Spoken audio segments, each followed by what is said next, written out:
Welcome, everyone. It's Tech Friday right here on twitch.tv/DC Lasser. Yay, that's me. You can type !DC into chat to find out all about me. And go to DC. Well, okay, you beat me to it. Ha! Okay. And to find out all about my guest, you can type !guest. And that would be this lovely person. Urban Bohemian. Hi. Hi. How did that work? I'm me. I'll say it. I'm me. I'm Brian. I'm Urban Bohemian. I am a variety streamer here on the platform. I am also a TTRPG actual player, sometimes DM. Sometimes I give other people ideas of what to put in their TTRPGs, and I always make a face at DC's food puns in his TTRPGs. And most importantly, I will not judge your BG3 ship. That's very important. I'm lying. I will. Okay, I just probably won't say it to your face. Just not to your face. That's so kind. We will put in the guest command. There. I'll just paste it in. Because it should be working. All of that reminds me, I gotta update those things. Jeez. Sadly, both of those shows have closed, and I'm now sad. But yeah. Oh yeah. Well, when I'm here on the next Tech Friday, we'll make sure the command is updated. I can just not paste those in. Maybe. But yeah, hey, just everybody. A minute. Welcome to Tech Friday with DC Lasser and me. And as you can see, we are already talking tech because tech has failed us. So yes. Yay. Yay. And it's hilarious that you bring up that Streamer.Bot for a moment was maybe taking a little bit of a smoke break, because Streamer.Bot is, I believe, at the top of things we're talking about today. No, it's not. Nope. No, it's not the top. It's one of them. It's one of them. I'm sorry. The person holding my cue cards got them out of order. So I'm going to fire them after the stream is done. And today, our first topic will be the Dungeons & Dragons VTT. I got into the pre-alpha of that, and I was allowed to invite in people, and I invited Urban to test it out with me, and we got to play around with it. So, and the embargo's lifted, so we can talk about it. Yay. Yay. I have nothing to say about it. You have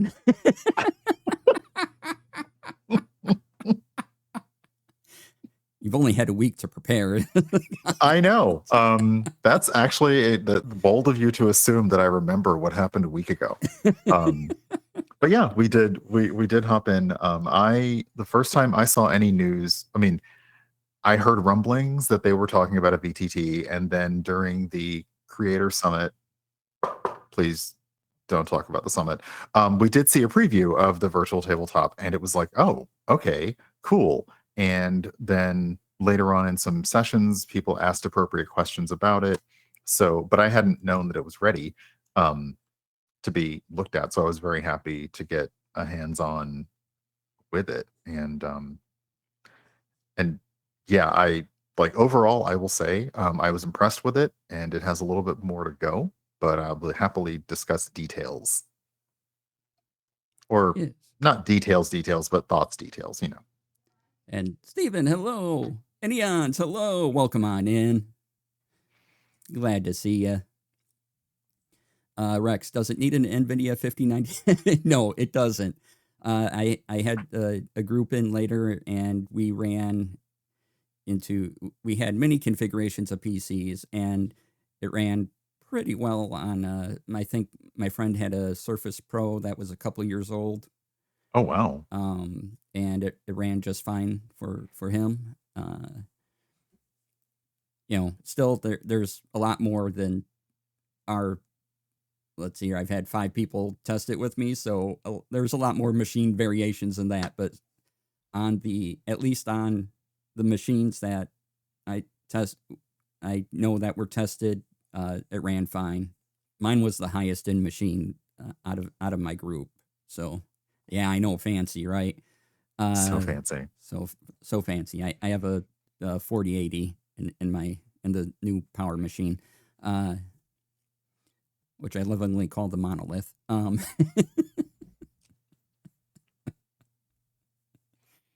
So it was ranked fine. There were some reports of I am the producer to the stars after all, right? I mean,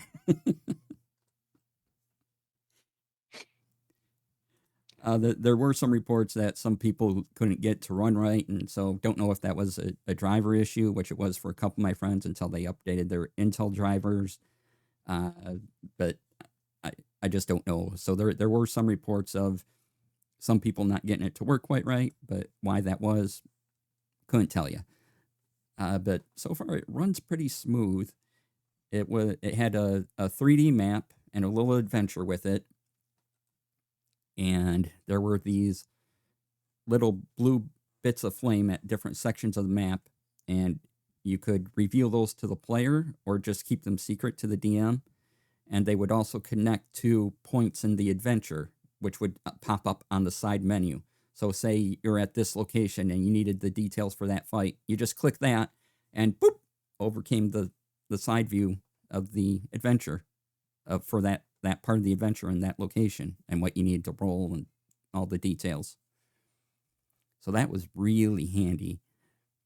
And you had little minis on there, and you could link to D&D Beyond characters. And that worked really well. At least the linking part. There's still some spells to be added and things like that. No, that was really, really nice in that there are pre-established minis when you come into the campaign, and it's pretty much everybody claim one or make your own. And I was able to link mine to multiple D&D Beyond sheets. I even made just a random level 1 character, level something character on the fly, and was able to link it in just by using the publicly shareable URL, and it links directly to it. The I think it's really going to be about communication because you're so used to a lot of things holding your hand, but this is definitely communication between. Well, I'll also stop and say I've never played TTRPGs with minis. Even for virtual tabletops, I have a hard time remembering to like move. Even honestly, in regular D&D, I have a problem remembering that my character can also move in addition to doing stuff. So, that was fun. But it was nice to be able to kind of pick up your character, move. The most important thing is it would tell you how far you were moving your character if you were trying to move your token around, and you have good access to. You can roll your skills, you can do combat actions, you can do magic actions, and they have said they are not all spells are supported, and probably not all actions and not all magic weapons and things are supported. So it wasn't able to do all of your attacks for anything. But if you essentially said, "Hey, I'm clicking on my dagger," it would let you roll to see if you hit, and then if it did, it would let you make the attack. And that part worked very well. They've got some special effects in for some spells, which was kind of fun to see. And I think like I had some things that like for quality of life when they get the feedback in on this will be nice to see. Um, but yeah, for the most part, it was good. I used it at all different settings, and it worked very well. And from the player's side, watching DC slowly fill things in the world and slowly uncover and unlock things was cool. I took my eyes. I was wandering around the map to scroll away. I took my eyes away for a second. I came back, and my character was surrounded by like 50 owlbears. So So yeah, there, don't the trust map DC for a interface is on second. the right side, and you could spawn tokens. We both could. So I just kept spawning owl bears because that was one of the tokens available around Herb. And you can Mhm. also hide tokens from your players and then reveal them. And there's one that burst up out from underground, so that's fun. And there's some spell Yeah. effects. And again, I want to state this is a pre-alpha, not even a beta, not even an alpha beta. So we are very, very early in the process of this. And Cypher, thank you for the subscription. And hello, hi. Yeah, for what it was, it worked. For what it was, it worked well. But as DC has said, it is pre-alpha. So what it is not even really. It's not even really ready to be put in the oven yet. You're still just kind of tasting the batter to see if it tastes like cake. It's it's fun, and in terms of like just a sandbox where you and your friends can like hop on in and put your characters up and like fling spells at each other or move your characters around slowly, or we kind of walked through the pre-done adventure they had, and as DC was saying like what the DM might expect, I was moving my character in tandem, so it works. In terms of having everything in the VTT, not yet. So if you were playing a game, you might need to have like you might need to have your own virtual character sheet up or roll dice on your own just to make sure that all those rolls are counted against stuff. But um for the stuff that wasn't automated, you can manually affect your character's health. Like if something does do damage against you, I believe the DM was also able to manually affect characters' health, but just Yes. say we took damage and we could just slide it back and forth. Um, you weren't able to really see your character sheet as such. So that was something you couldn't really like pop up and see, oh, what's all on my sheet? But it was doing its best to link from your D&D Beyond sheet. It's just if you had some special ability, if you had some um innate resistance or something like that, that wouldn't have come through. You would have had to kind of had that up in another window just to say.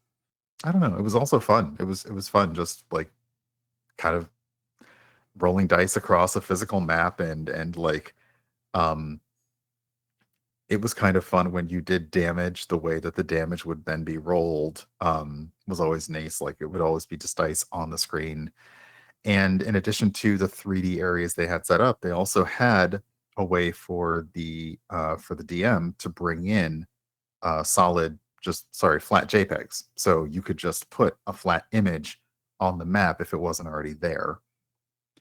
Um, my curiosity brain is wondering for future, because I know they had an adventure that was pre-set up, but I'm wondering if it's also going to be possible for how it will be possible for people to essentially write their own adventures, and how that kind of coding and programming will work as the map goes on. But yeah, it was fun.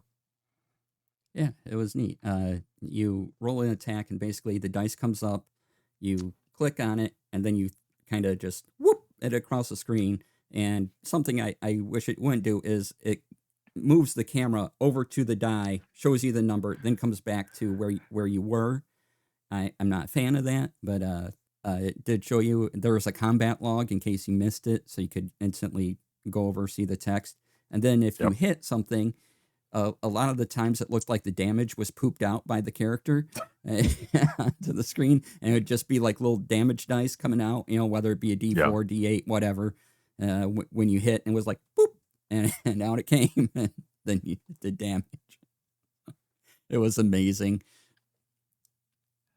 Love it. And you can do things, and when a D4 would be painful. Yep.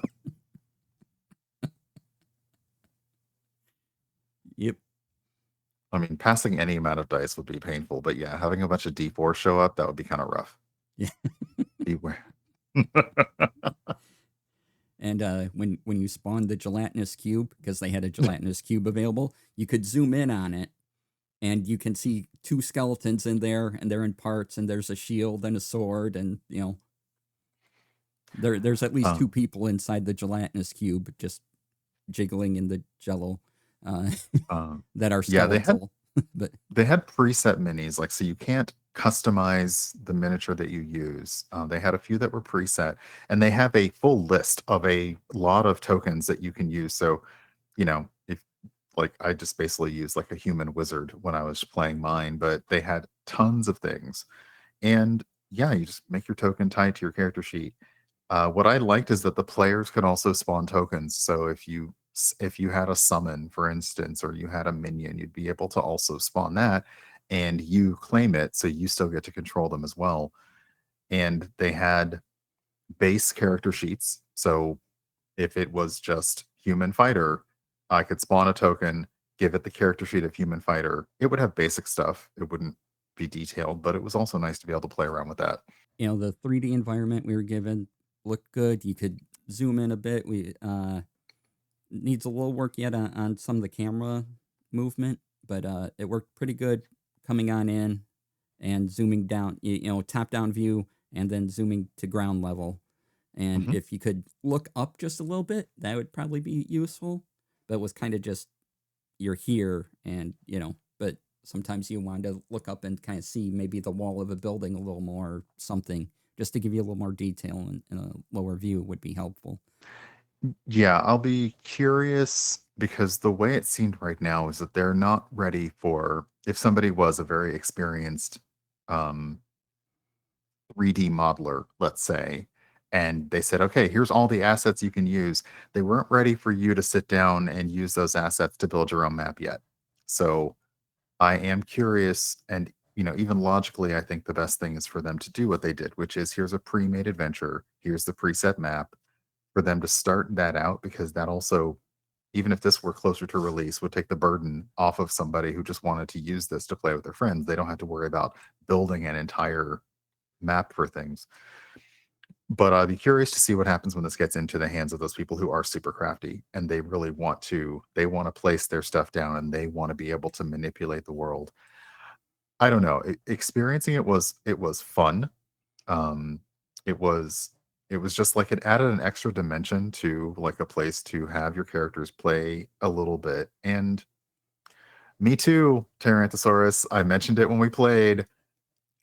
It would behoove them to consider some kind of partnership, because if they can already link character sheets from their digital system, to have some other code somewhere where you can just kind of link, like, let me just put in a string of numbers and letters and symbols and that's my mini, would be really nice.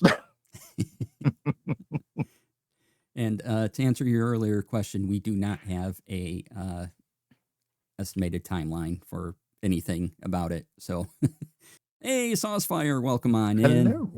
Hello. One of my favorite people came in, Saucefire. So, hey, yeah, follow Saucefire, everybody. Hello, Brian. Hello, Brian. Yes, that is how we will all communicate in the future. It will just be a string of numbers. Then we'll all appear to be porn accounts, and I don't even know how to follow that one up. Okay. I'm getting so on Twitter /X /whatever you want to call it now. I've been getting a lot of follows that are name and string of numbers, and they're usually very undressed people. So yes, the first name bunch of numbers accounts are indeed, yeah, that is the natural Pokemon evolution. First it's crappy opinion, then it's Spam.Bot, then it's adult Spam.Bot. Yeah. Why are you calling me out like that? Oh my goodness. You know what? Okay.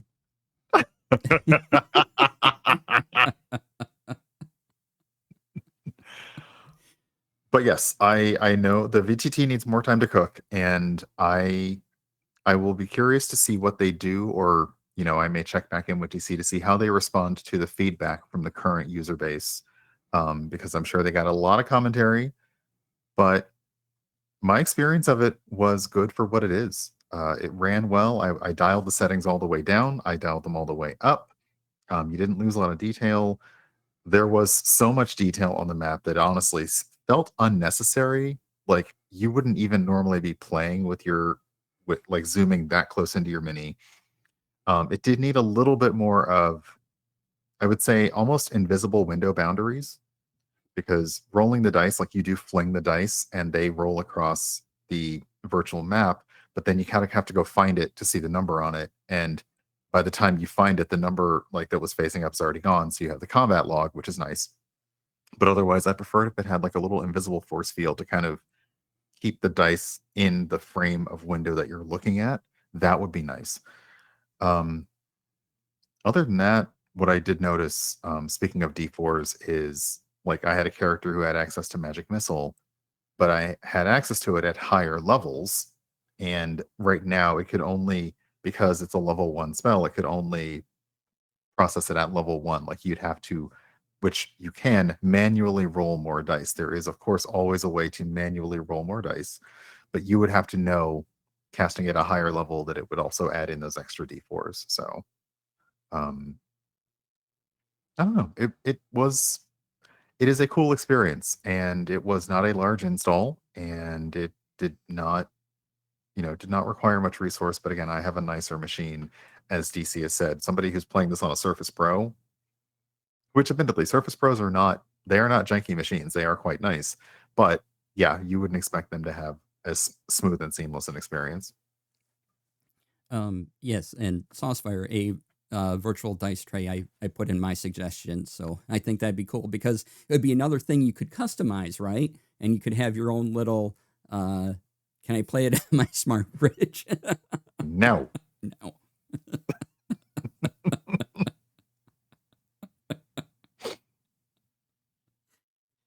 But I thought it'd be if they couldn't keep it in the bounds of the screen, if they could just give me a little rolling tray on the side that I could fling the dice in, that'd be neat. Oh, we did play around with capturing it in OBS.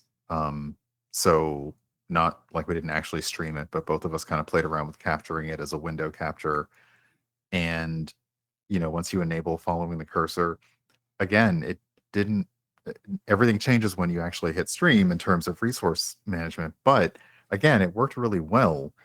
It is the kind of thing where if you were doing an actual play and you wanted to have a smaller inset window with your virtual tabletop, you could. However, you might want somebody else's window being captured for that, because if you are also the DM, then what you see would be sent out to the internet, and you'd have to be very quick on, let me change scene back, etc. for that. And the most important thing, the water animation was beautiful. Yes, but there was nothing behind the waterfalls. No. So like, was it good? There's nothing behind the waterfalls, so I don't know. But no, it did look, it looked really slick. Like I think I had a lot of comments about, this looks really, really good. And that in itself gives you the feeling that they're on a good start. They have a lot of potential. I would say right now, if you want to get a look at the marketing version of the pre-alpha, you can still see where it showed up. Like, they, in their big direct that day, they actually did show the virtual tabletop, and they showed people playing it. So if you want to see what was the marketable version of the pre-alpha, you can go watch their video and see that little segment of the virtual tabletop. Yeah, it was easy to use. Like I said, I like the adventure integration. There was a special adventure for it, and it just popped right up. It had a little index tab. You could click on the various things. So if you were on Encounter 1 or whatever chapter you wanted to, you just click that, and that brought you to it. Or, as I mentioned earlier, you could click on the little blue dots and get there too. I have to mute myself a second because I'm going to cough. So, Herb, go. Well, apparently, now this is something that we're going to talk about later. Is DC has employed the tap mute function of his microphone, and now he's drinking soda. And yeah, he's going to come back mad at me. I don't care. I'll say it. I'm proud of it. It's fine. Well, no, all right. Well, anyway, I will simply say that yes, I look forward to them essentially putting out an invite to allow more testers, and I will be happy to loop back in with DC to be like, okay, so when is there, like, how long are they thinking that they're gonna then go under wraps and then come back out for more testers? Because it really felt, I mean, it didn't feel ready, but it felt like they are much closer to an alpha than I would have expected at this point. So yeah, I was expecting it not to be quite as robust as it was for this Yeah, stage. it what we saw has a lot of potential. Now they just need to capitalize it on even more and keep doing good things with what they have. So if they can keep doing that, they're going to have an awesome thing. And, hopefully there's not too many stumbling blocks in between now and then. Since this is a pre-alpha, it's probably going to be a long process before we see even more of it. I'd expect on that. So if you have any questions on it, we will be able to answer what we can. So put them into chat. And if you think of any while we're talking about other things, please ask away. You can ask questions on any topic we start talking about throughout the stream. Don't feel restricted to just the segment we're talking about it, because stuff comes up in your head later. And, as long as we talk about it on stream, it's good. I was told there would be no questions, so I'm sorry. This is the third time is this the third or the fourth time? This is like the third or fourth time he's had me on for Tech Friday. He knows exactly what he's getting. Make sure these. Oh, that's right. Look right. We actually have like an AV, like the teacher wheeling in the TV. Well, okay, for some of you that will make sense. For others, you'll be like, "What do you mean putting a TV on wheels? What the heck?" But yeah, we have a whole AV production ready that I believe scenes have been set up for, and fancy things and all that. So yay. Yay. All right. So we are going to move into talking about Streamer.Bot. Now, Streamer.Bot runs my stream. It runs Brian's stream. It is an awesome thing. If you haven't seen it before, we're going to show you some basics. They just had a big update. They are now on version 0.2.0. So 0.2.0. It's a lot of I don't know. There was a one, now it's a and two. Dots, and they're larger. It actually has before. It actually has like an actual startup screen for the app now, which was very fancy. So yes. And I will say, like a lot of things we say wait, don't up, like, OBS Studio, we're like, you know what, wait for OBS Studio. Streamer.Bot has been pushing out the beta builds in between, so it's now ready to go, and it now no longer even needs you to install it yourself. It will install itself. I did it earlier today. It was seamless. All of my commands were still in there. I just had to move around the new I had to adjust the new windows for size. Like I needed more space for size, but other than that, if you just updated it and hit start stream, all of your stuff would still work immediately without having to add anything new. All right, I'm going to hit the button. This is mainly for Herb's benefit, and I'm going to have to mute your camera thing again, like I did when we opened up. So just give me one moment before you talk. Otherwise, we'll have double audio coming through. So hit the button, and okay, you're good. Yay! And we're now. I have not been silenced. Never mind. No. So let me hide the Spotify thing a second. There we go.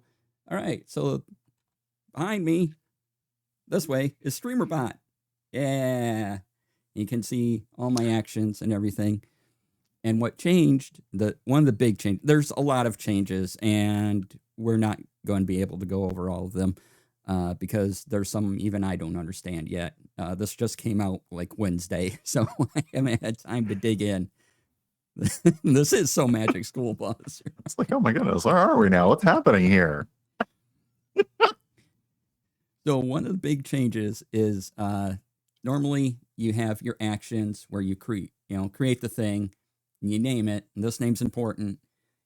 The sub action says what the action does, and then the trigger, this window here, the triggers window, this used to be a few menus deep somewhere else.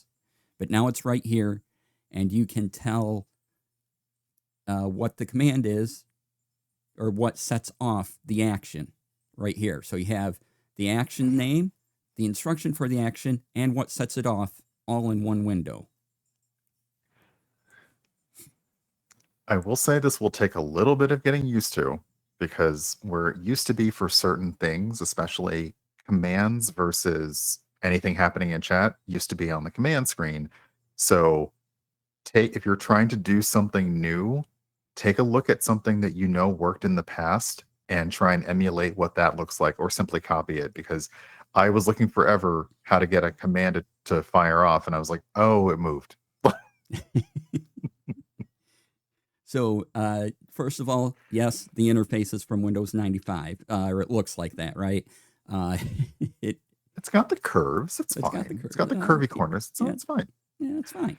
Uh, so there are a couple people working on a new interface and proposals for that. But it what I like about Streamer.Bot is it's very powerful. It may not be the prettiest thing, but it can do a lot, and I really Just like like me.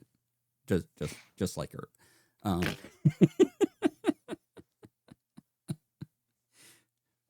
so I made a simple command, as you can see, it's highlighted. I called it the enhance, and it's basically a counter. A counter. So all the sub actions here are to set up to make it a persistent counter. So if you right now type !enhance in chat, it just makes a number count up.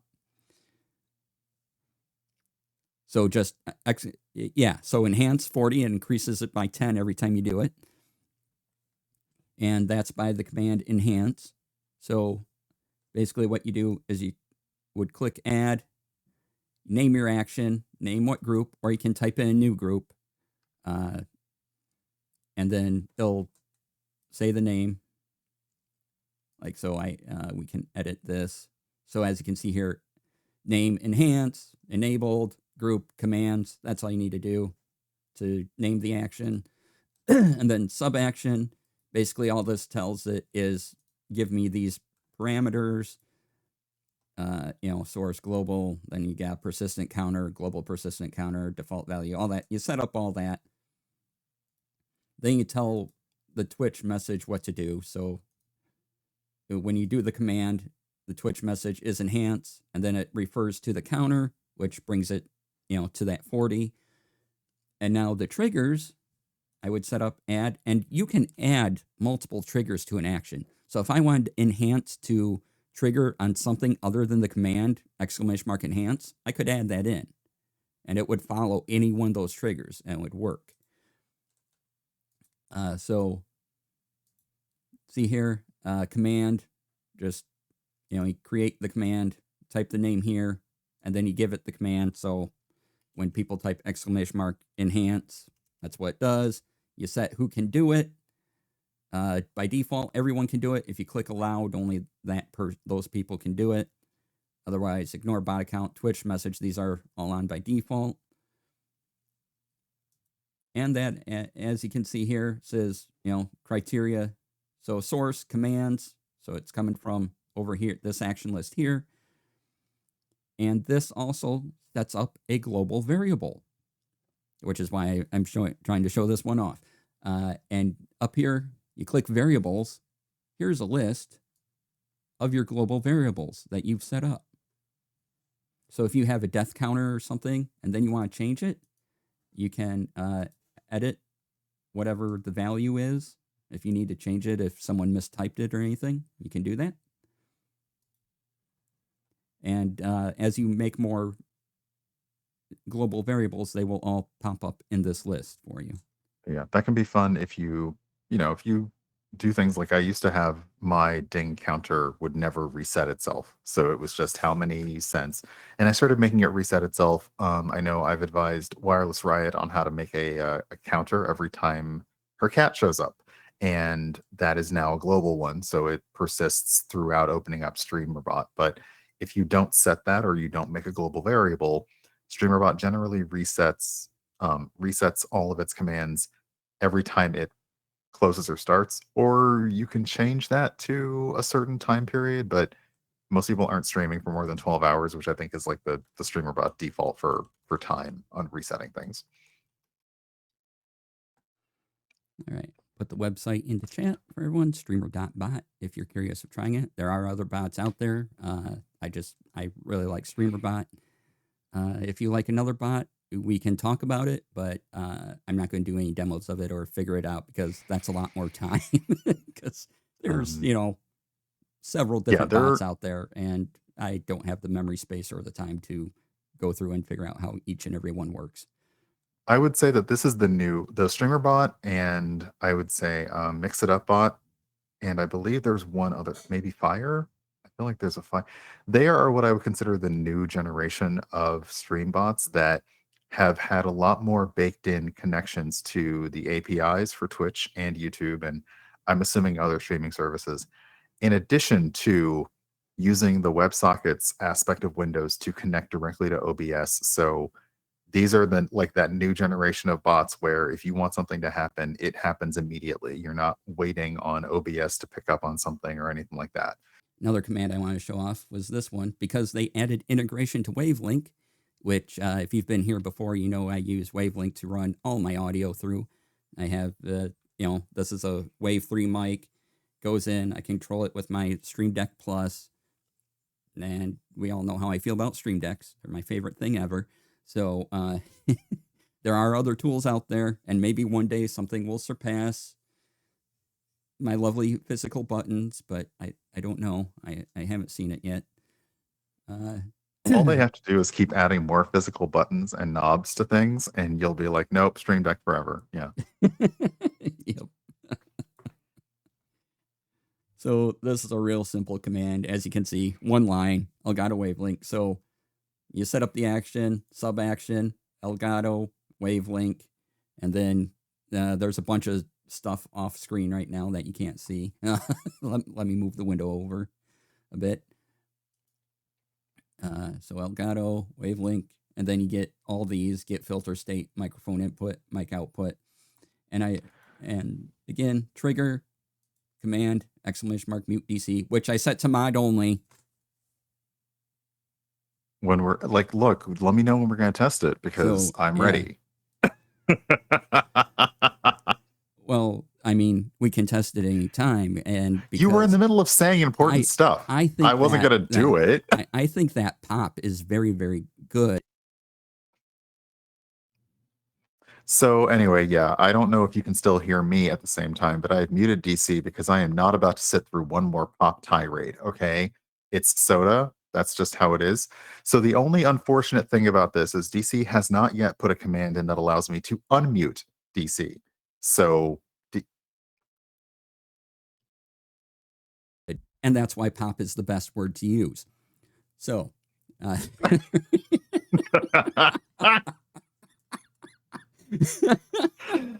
oh my goodness. So yeah, no, it doesn't work for you. Doesn't work for you, Sauce. Sorry.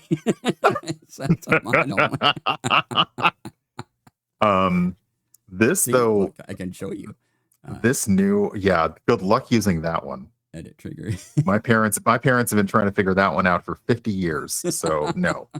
I like the integration of Elgato Wavelink into Streamer.Bot though, because the way that you are now able to use all of these extraordinarily multifaceted things. And it's funny because even without a Stream Deck, you can use Streamer.Bot with other types of, I mean, there's a loop, there are other, like some people just use an external USB, like 10 keypad keys to make their own hotkeys. You can use it with commands, but now you're able to combine these things. So one of the first things I thought of is if I can control sound and mute and things like that, is for a BRB screen, I automatically, turn off the camera and I mute myself. Like if I just hit one button for BRB and it does all of those things and mutes my outgoing microphone source in Wavelink, then I don't have to worry about anything like coming through.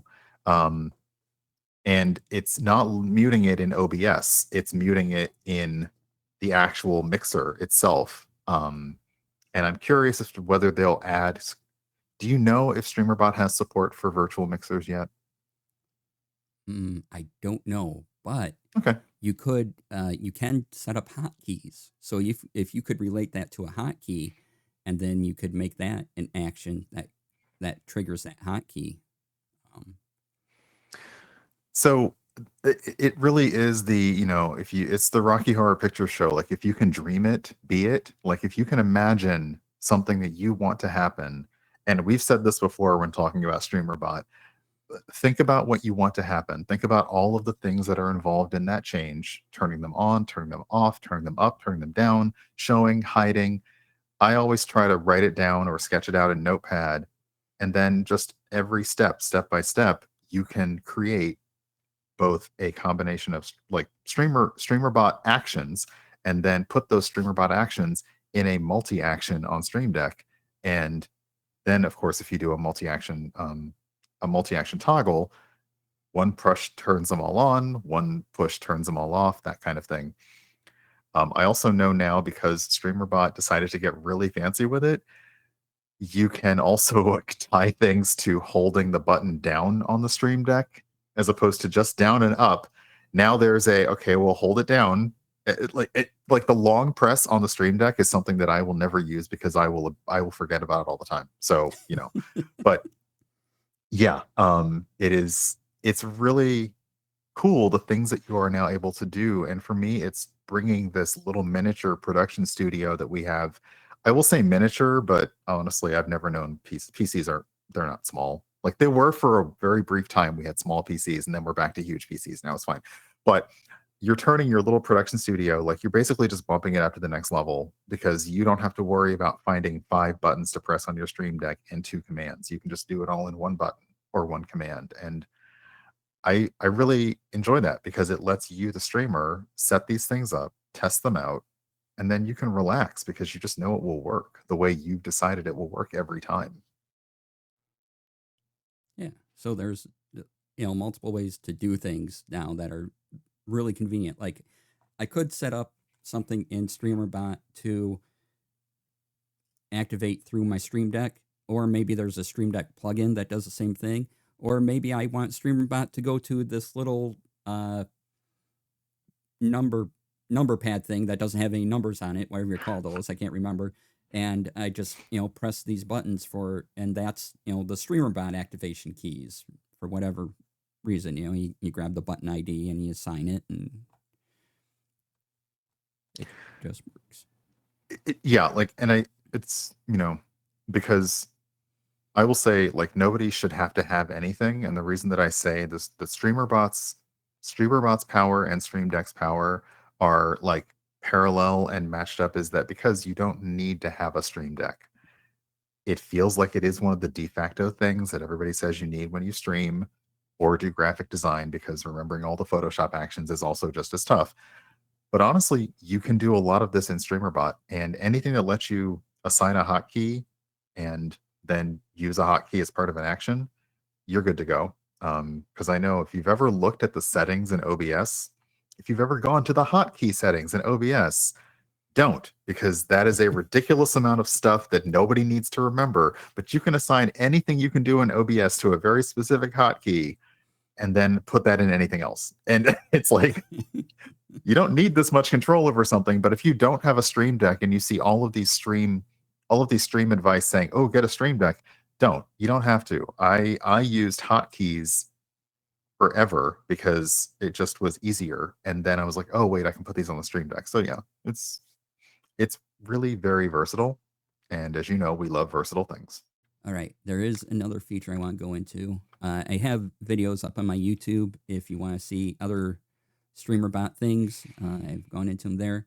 But one of the new features I want to cover is this one here. It says chat. And I click it, and let me bring this over because I had it in a different window. Let me resize. And let me resize. There we go. Okay. So this can send to Twitch, YouTube, or Twitch and YouTube, if you set it up to send to your YouTube account, of course. And you have all these options. I can click on, say, Saucefire here, and I could time them out for 60 seconds. Be the best for all of us, really. I can give them a shout out. Whatever. You should follow Saucefire. He's pretty neat. And you can execute action. So any action you've made in Streamer.Bot, you can use this to execute the action. But wait, there's more. So you can hit this, and we have different chat settings, so you can make it look different. You can say what messages highlight. So if you tag me in a message right now, it will highlight it in this window. I can make it, instead of my account, have it use the bot account for both Twitch and YouTube. And then the quick action bar, I can have these available. And, quick action 1, if I want it to do one of my actions, here's all my actions. And then I click on someone's name. I say, do custom action 1, and it'll perform that action for me. And so you could set up, since you can do it in Streamer.Bot, again, you can set up multiple things to happen just by clicking that 1, 2, 3, 4, or 5 on someone's name. Yeah, this is going to probably replace. I usually just have a standard pop, like if you do twitch.tv/pop out your username and then chat. That's what I usually do in another window, but I may change over to this because I don't. I only have 2 screens, and usually one is taken up by whatever content I'm doing. So having this off to the side would be nice. I will probably check on settings because sometimes Streamer.Bot, as much as I love it, sometimes has a penchant for small text, like tiny text. So I may check the size on that. But yeah, I also like the fact that if you happen to be multi-streaming, as a lot of people do, you are able to essentially monitor both things in one window, which a lot of the other multi-streamer, like if you use a multi-stream website or a multi-stream app, they're also able to do that. Most of us don't multi-stream because most of us just don't. It's like it's too many sites to keep up with at one time. Like, why would you bother? But I like having that access in there, and I love being able to, if I have auto shoutouts set up in my bot, but if I forgot to add somebody because I didn't that week, I can right click on them and just have them get the auto shout out that I have the fancy one. I really like that. It's, again, it is adding more. This is starting to add more user friendliness to what is, I will be honest, a slightly user unfriendly application. The UI for Streamer.Bot is not the friendliest. I have watched several YouTube videos, sometimes the same 5 seconds of those YouTube videos over and over again to try and figure something out. So this has started to bring it into, they are thinking about this product is now getting into more people's hands, and they want to make something that is a little friendlier to onboard. And I love the pop-out chat window because we do the same thing with OBS. We use the pop-out chat window in OBS as well. This just now lets you do more things. Mm-hmm. And we also have this little hamburger menu. And again, clear chat history, search users, hamburgers. Send announcement. So,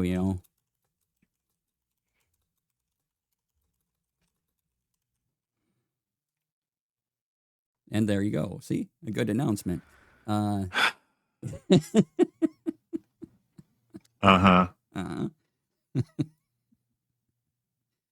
But moving on from that, you can also set your stream title, set your stream game. Now, it doesn't bring up the search like if you were to do it directly into Twitch.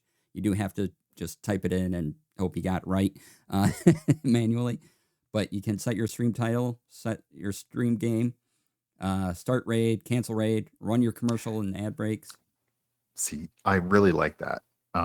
My commercial and ad break, my ad break is already a Streamer.Bot action because I run either a 90-second one or a 3-minute one, and it has a whole text thing that pops out. But being able to just right click and say, "Oh, let me write a break, let me write an ad," is nice. Clear chat is great unless you use Better Twitch TV, in which case it won't clear the chat. Something that people on CNE games are very familiar with. They always clear the chat after their show, and everybody's like, "Haha, no, you didn't." So whatever.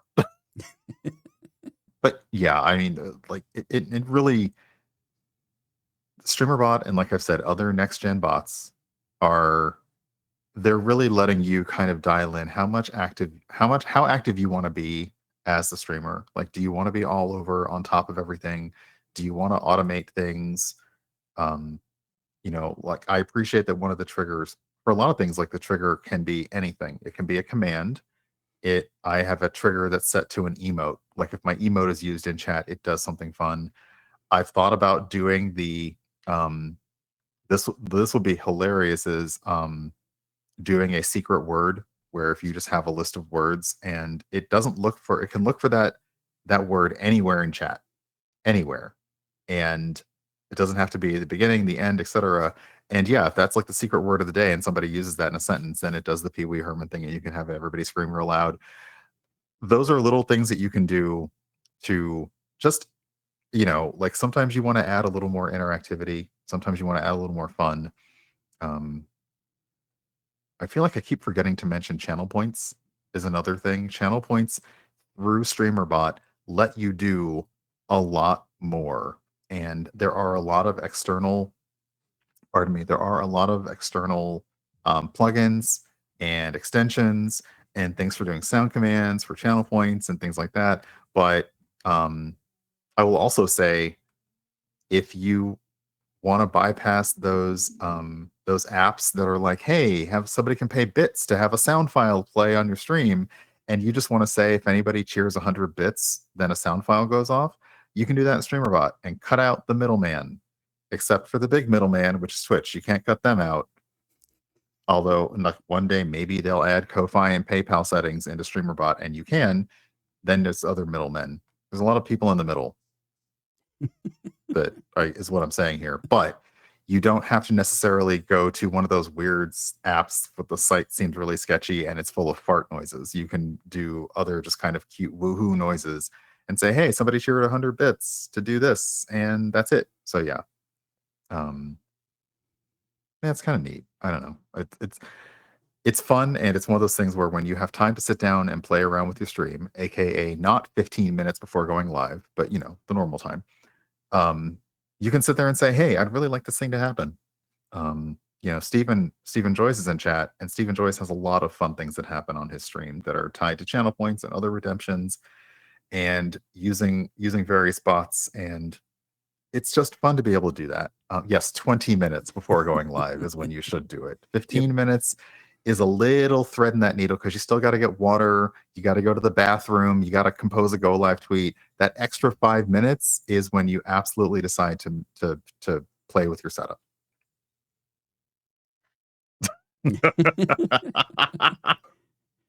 I'm glad the word there was setup. Well, you could have played with anything that starts with an S afterwards. Huh?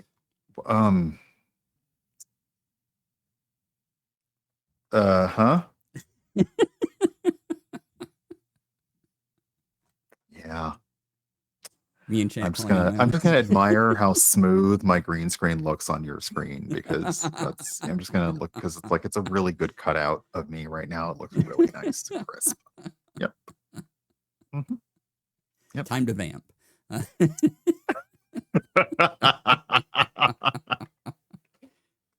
Let's see. I'm trying to think if they added anything else. We can look at the change log. Well, we could look at the change log. I will say, to segue into something that we're going to talk about later. One of the commands that I added was like a now playing command, which will read from a text file into chat to say like what my current song is. And I did that for Spotify. I already had one for Pretzel, but now I did it for Spotify, which we're going to talk about the integration. Oops, is it the wrong finger? That's the right finger. I think over here. The integration for Spotify, which has been revealed to me thus, and I am already very much appreciative of. Got the wrong. Yeah, it's this finger. I'm reversed on the screen, which Twitch Guest Star doesn't give you the option to reverse your own camera, which would be lovely, but it doesn't. So I can't do the weather person thing. 0.2.1 is a work in progress already. There's no reason for them to slow down, because of course, the minute it came out, there was all the, oh, but what about, oh, but we forgot to, oh, but can you add? So yes, if you are, I believe if you're, do you have to be a Patreon supporter? Patreon supporter for the alpha. Otherwise, you can always do the betas for free. Yeah. You just got to set up your account to allow the betas. So here's what's coming, work in progress for I, 0.2.1. I like how most of it is just potential crash. Handle this crash. Handle this crash. Uh-huh. uh-huh. The minute you release something, you find out exactly what you need to fix. Yep. And tweaks to Elgato Wavelink integration, tweaks to OBS WebSocket, all that stuff. Yeah. More new things than what's in what we're showing off here. So 4 new triggers for better TTV and 7TV, and button to hotkey trigger dialog to create a hotkey and play. Oh, that's neat. I will say that the Stream Deck integration was not working so great in the previous version. Like it kept losing its connection. And this time the connection seems to be stable and holding. But yeah, it would frequently not be able to see Streamer.Bot. So I kept having to use the old school Stream Deck integration, but that seems to be fixed better now. So here's our version of Streamer.Bot, the current one. And we're not going to go through all these fixes because there's a lot. Updates to stuff that already works, but we kind of want to look at the new. And this is why this is such a big update, is all those fixes, all those updates, and this entire new list of things like triggers, VTube Studio integration, the global variable viewers, the inline chat window, both those we showed off. Ooh, There's crowd I just noticed 2.0 integration, Wavelink integration. Yeah. Yes. I noticed like the list of users, who got gifted subs. If there's a sub bomb, I like that. Crowd control integration is going to be interesting. I don't play a lot of crowd control enabled games because I generally I'm not really a Minecraft person. Fall Guys is interesting, but it can be a lot. But yeah, I'm curious to see how crowd control 2.0 will be easier to use. I'm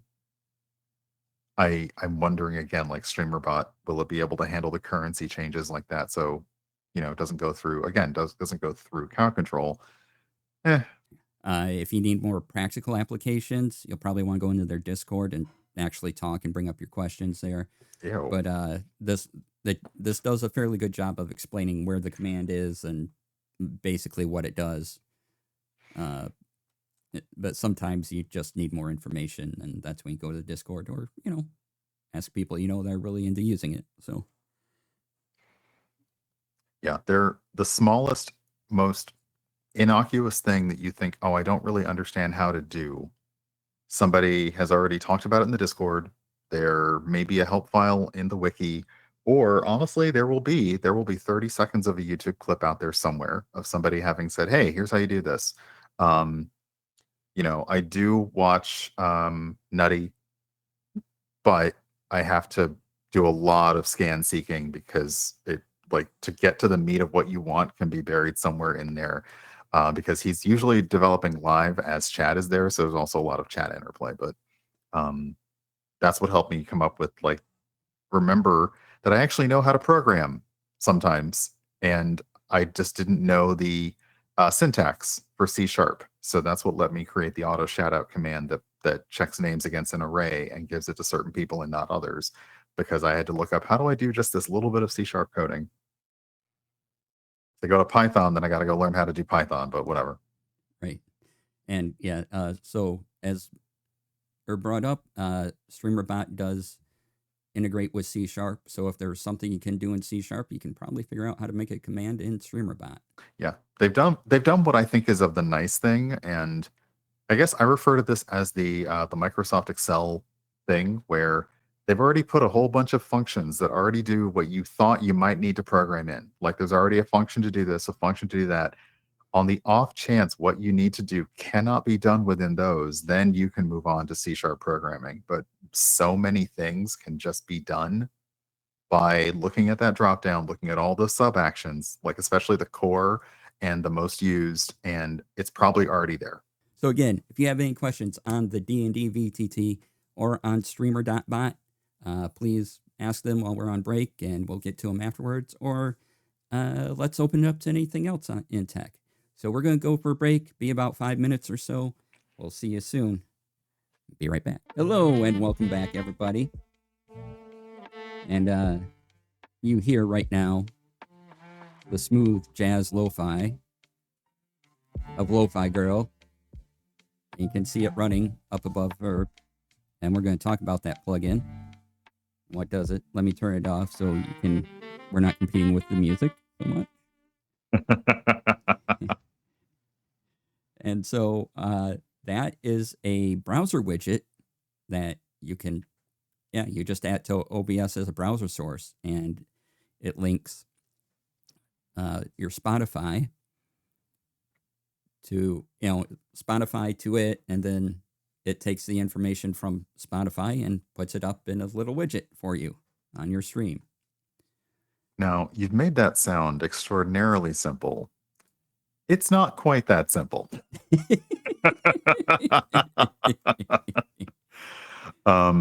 There is a lot of contention right now regarding music. I mean, there's always been contention about music on stream, and for a while it was the frontier west, and it was just do what you want. Maybe you'll get caught, maybe you won't.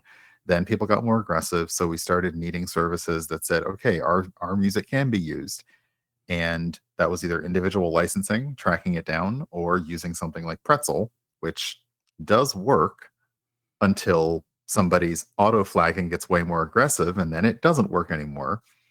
But I will say that the thing for the Spotify plugin, which I love, I set it up, it didn't take very long, but you do need to have Spotify Premium for it to work. That's, I think, the main thing is you need that. It's by 6K Labs. The link is in chat right now, 6klabs.com/amuse, which is the name of the plugin. And we'll look at the website a second here. Oop, here it is. Oh, we're moving again. Okay. And so you click dashboard, and there are instructions on on how to connect it to your Spotify account. I'm not going to show those because there's secret numbers that it needs that none of you need because they're my numbers for my account. But, to do it though, you'll need to, when you have a Spotify Premium account, what Spotify Premium allows you to do is it allows you to create your own applications. And you can be an app coder and actually develop your applications using their API, or for things like Amuse and like something else, which we'll talk about in a second, you'll need access to the dashboard. You'll need access to essentially authorization tokens that tell it who you are so it can actually see what you're doing. And like I said, there are instructions on here. You will be going to you won't be going to Spotify.com. You'll go into some sort of dashboard.spotify.com link to set this up, but it's very easy to do. Just follow the instructions. They take you through step by step exactly what you have to do. I had no problems following them. They're really easy to get through. And so now when I click dashboard, I get this fun window of widgets. So Amuse, you see I have my one widget here. I click that, and now we get all the things it can do. And let me pull the thing down a little more and increase the size so we can see what's going on with it. If you look there, because the documentation doesn't show anything, but if you're looking for, essentially you want to see what the how-to is before you do anything, there's the how-to in their documents, and it just shows you step by step, and now you'll understand why. Don't show how you do this on stream because nobody needs that information. Yep. So as you can see, I can hit compact and it changes. Let me change the size of the thing here so you can all see what's going on. Here, and there's the play bar. And so I can go through compact. I have it on boxy. And, when I hit play, you saw the disc rotating. Well, you can change that down here. That can be either a square or a canvas, which looks like square to me. You can not have any, or I have the vinyl that makes it spin. You can Yeah, the do canvas is on Spotify. Some artists now, if you use Spotify a lot, you'll notice that there is now a Discover Media screen, and some artists will submit like a little tiny music video to play in the app. And if you use Canvas, then that will actually be playing in your little square when you use that. So I can click gallery and notice this is instant updating. Like there is no, the only thing I got to do is change the size of the window in OBS so you can all see it. But yeah, I just clicking it and it automatically just, there's gallery. If you want it to look like Mac OS, there you go. I think that's adorable. It's just so cute. If you want it to look like a shell script, have that. And there's other options. You can change colors and things, but those only work for certain selections. Let's see here. I have it on Boxy. Let's put this back where I had it.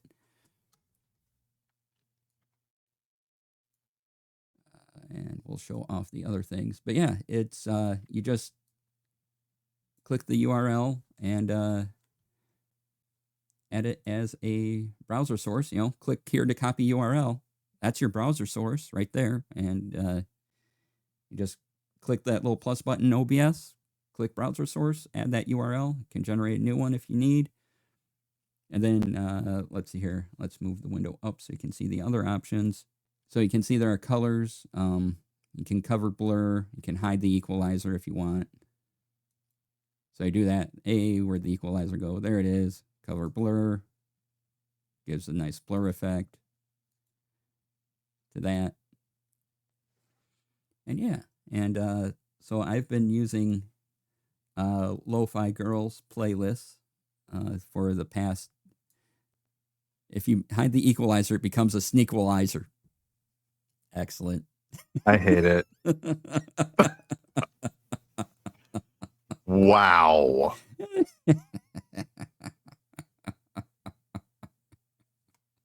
Unbelievable.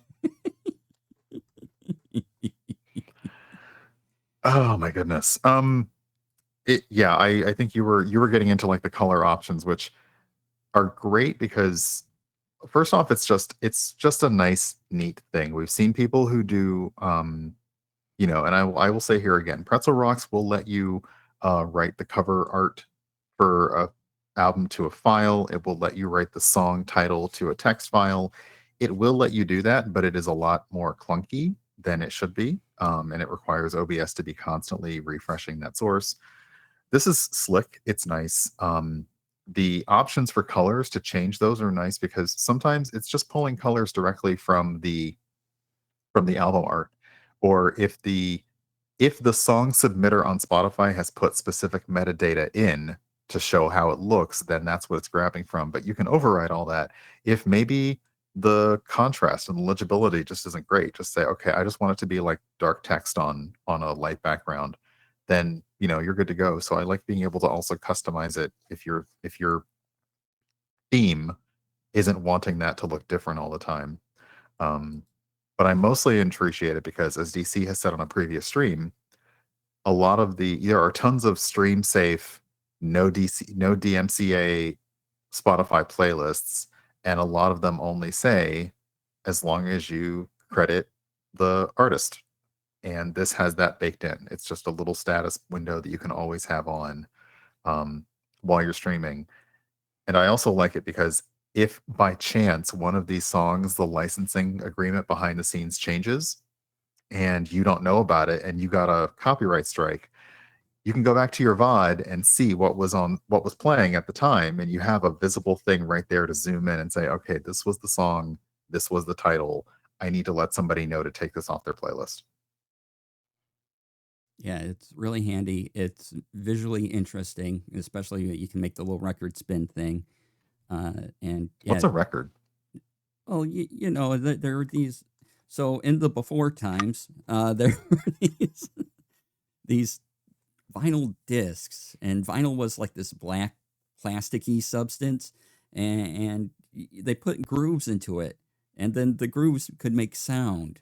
And Okay, wait. So they put sound in vinyl? They put sound in plastic. I don't. Yeah. How did you make the sound? How did you get the sound out? Well, see, there was a needle, and that needle made magic between it and the grooves, and it interpreted as sound and came out the No, speakers. wait. So the thing. Wait, no. The needle, like the thing you use to sew clothes. Yeah, yeah. Were you sewing? Wait, I don't understand. Were you sewing the music out of the plastic? How is a Maybe. needle getting? Yeah, old tech does not make sense when you try to explain it ever.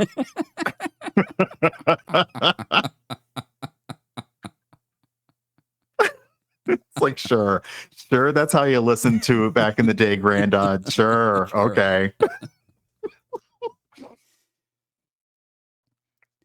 I used to have my record player from the many years ago when I was a kid. the, the speakers, I don't even know if I can find the proper wiring for the speakers anymore. And people will still tell you that it just sounds warmer. And I'm like, that's noise. What you're talking about is noise.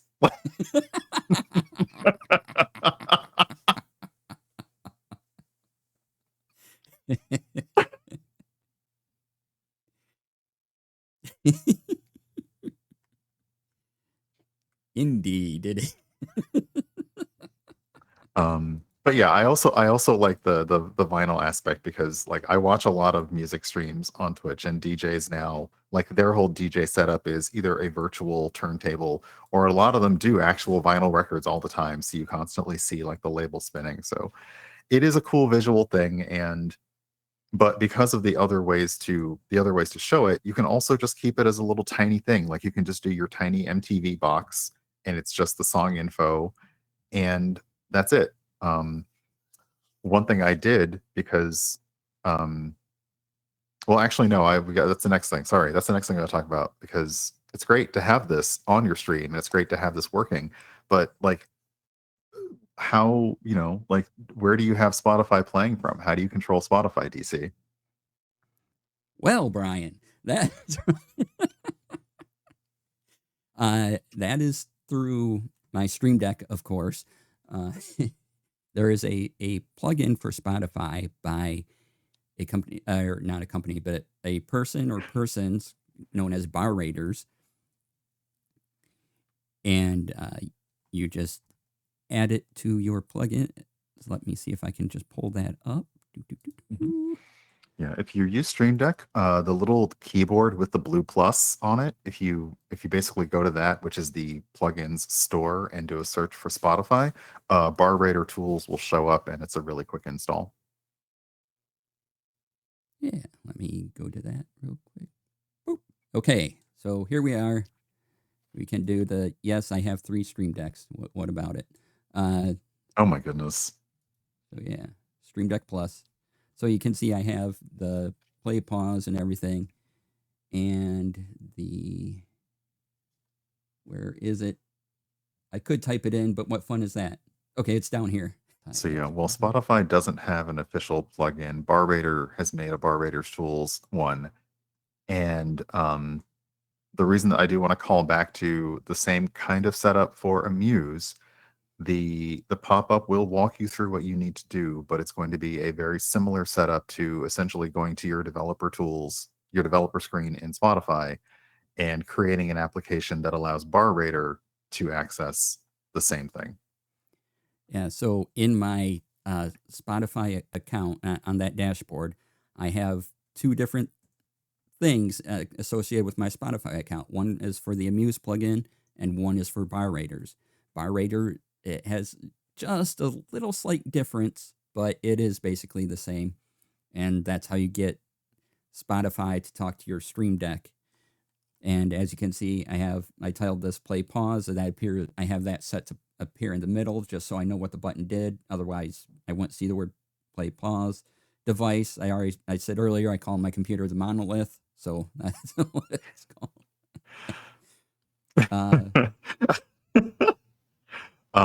I will say here, I mean, we're talking about streaming, but also if you use your Stream Deck just for home stuff and you have speaker groups, like maybe you have Amazon Echoes or Google Minis, when it comes to which source plays, you can actually set that drop down to play on your computer, or you can set it to play on anywhere.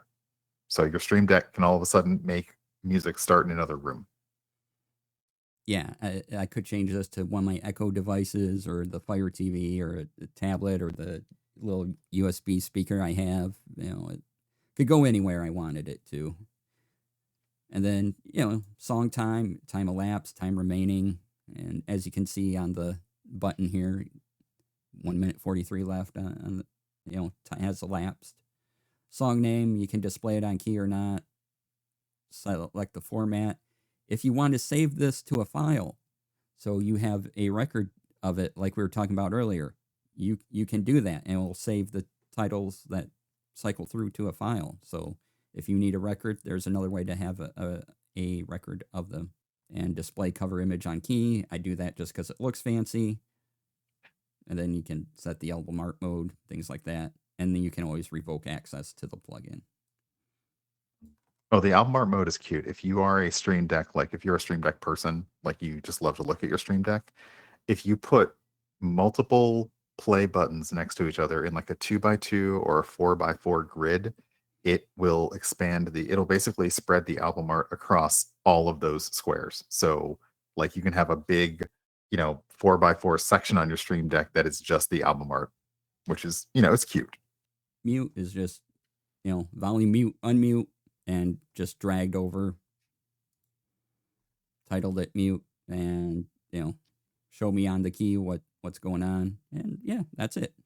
Mm-hmm. And I like to, there's another, I can't remember where in the list it is, but there is a button to play a playlist directly. So if you drag that in, say you have a bunch of, personally curated, or you follow a bunch of playlists that are stream safe. If you don't always feel like Lo-Fi Girl, or I like to change between Lo-Fi and Synthwave, I have now one button that automatically starts playing the Lo-Fi Girl playlist. I have another button that will play the Synthwave playlist and a few others. So you can also set up a playlist button immediately. That way you don't have to search for it. But you can always like search for a new different playlist, because there are tons of stream safe, or at least they say stream safe playlists on Spotify. Yeah, that the as we mentioned earlier with all of these, like right now it's to a point where maybe 98% of the time you're good, but there is a little room for error there, or there's someone trying to be a bad actor and false flagging these things. And you may have to go, okay, here's my proof. You could play it, or you contact Lo-Fi Girl, or you contact Pretzel. I know Pretzel will respond directly to emails about that kind of thing and help you take care of that. But yeah, so just be aware that yes, everything that says streamer safe should indeed be streamer safe, but there are cases where it won't be, and that's just the environment we're in.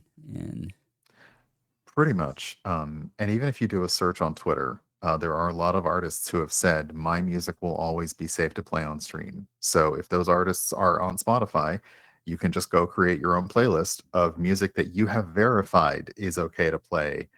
And it will be a lot easier if one of them gets flagged for you to make a notification of that, rather than trying to go through a playlist that has like 100 hours of music and finding that one track to remove. So yeah. Yeah. Also, it's great to credit these people. Yeah. Mm-hmm. So, and in my stream description now, I think it's in my bio on Twitch. If you go there, it says music by Lo-Fi Girl, and I provide access to the website. And then if you want to know what song it is, well, you just look at the thing I'm playing up there. I gotta point the right way for everybody. Yeah, point the right. I used since the bar rater Spotify plugin has the ability to, as DC said, write it to a file. I actually made it write the URL on Spotify to the file, and I created a command in Streamer.Bot that will read that text file out to chat if somebody types !now playing. And the only reason that I didn't just stick with artist title, and I wish that they had more options here, was that honestly, the artist and title there are so many songs that might be called Dreams that are all lo-fi, and they're all by an artist named Hope. And I'm like, Okay, which one is it? So yeah, if somebody's like, oh, I really like that song, what is it? They can get the Spotify URL and just click on it and go directly to it. Which again is me. It's me mirroring the functionality that Pretzel Rocks has, which Pretzel Rocks will do the same thing in chat. But it's nice. It doesn't play every time there is a new track. But if somebody's wondering, hey, what is the song, they can quickly get a link to it. And I can also tie that to a button that another bar rater street Spotify tool is send current song info to clipboard, and there you go. So yeah, which that'd be a fun multi-action. Just push the button, it's grabs with the clipboard and paste it into Twitch chat and done. That'd be awesome. Yeah. That's a good idea. Gotta work on that. You can do way too many things, and like that's good, but also you end up falling down the I'm trying to remember who exemplifies this. I think it was the Fantastic Four comic way back in the day, the first time Galactus showed up, and he shows up with his world-eating ship, and then the Watcher shows up and talks to the Fantastic Four and says, I need one of you to go to his world ship and go get this one thing. And they send the Human Torch because he's the fastest. And what they revealed later on is they did not send Reed because Reed would have been distracted by all of the science stuff on the ship and never would have come back. That's what it can be like when you start going down the rabbit hole of, oh, but I could make it do this, and oh, I could make it do that. And sometimes you got to pull yourself back and just do the one thing that you wanted to do and stop trying to find out how to do anything else.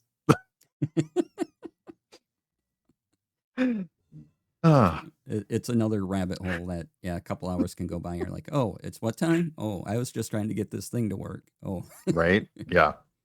Just gonna go to one more goblin camp. It's fine. Yeah. And just, what's that thing over there? Playing BG3.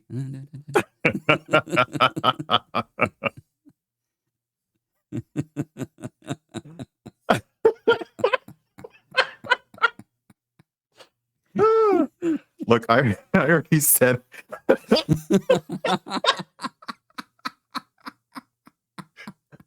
earlier that I won't judge your BG3 ship, and then I actually said that's a lie. So, it's fine.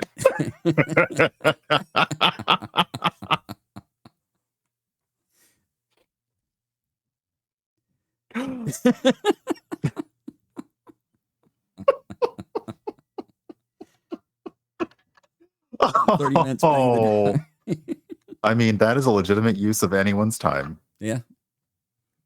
Absolutely. I have seen too many people interact with that dog, and I have feelings. So many feelings. I mean, you can't just do it once, right? You have to do it at least a couple times. And yeah. I can't get far in the game because I keep save scumming for my rolls because I want to see how I'm the worst. I want to see how the outcome of everything happens, like success or failure. So I haven't made it that far because I'm like, no. I got to see how that went out. Nope, let's go back. I'm the end of Clue on DVD. That's what could have happened, but here's what really happened. That is me in BG3. So I haven't made it far at all. I also have said BG3 for real. I'm going to do the asshole run. Like other games, I say I'm going to do it, but right now I have no tie to any of these characters. It's not like finishing Mass Effect where I can go back and be like, oh, I don't want to be mean to everybody. I have no tie to these characters. I might just go through and being like, no, I'm the actual adventurer. I'm in this for myself and to get my butt out of here alive. Period. Excellent. What were we even talking about? I like tech something. Spitify,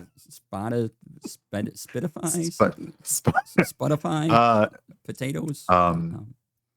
But yeah, so I think the Amuse plugin is great, especially if you are considering, like if you have been using other music services and you are considering, I already have a Spotify account, maybe I can make use of that. This is a great way to combine those things. And if setting up, like admittedly you need to do a little bit of coding, not coding, but you need to click on a few different windows that you might not be used to clicking on to set them up. But it's also great to set up that Stream Deck plugin and the button that will let you basically play and pause because those you're just used to doing immediately from your thing. If you do have, like, I now use the Spotify external application, and I have media keys on my keyboard, so you can also tie the media keys on your keyboard to play and pause. Most, because honestly, I have like maybe nine. Wait, one, two. I have like, yeah, 9 or 10 extra keys on my keyboard that I never use for anything else. So you can just like put those in like hotkeys as well. But yeah, um, I think it's really nice and cool because you've been either boxed in by Pretzel, or you've not really liked Pretzel, or like I said, when somebody did the auto flagging spree and everybody's stream kept getting all these copyright strikes that Pretzel insisted shouldn't have happened, and Pretzel was right, but they can't account for people who are just being shady. Yeah, and the reason I switched off Pretzel was purely financial. I was paying for Spotify Premium because I really like my podcasts on Spotify and things like that, and other music. And paying for both was just why there is, it came to a point where there is a good enough selection on Spotify where I can have a bunch of different moods and things going on for free. And Pretzel's a great service, but I didn't need to pay for two things, and it was just financial was the only reason. Otherwise, I have nothing against it. It's just Mhm.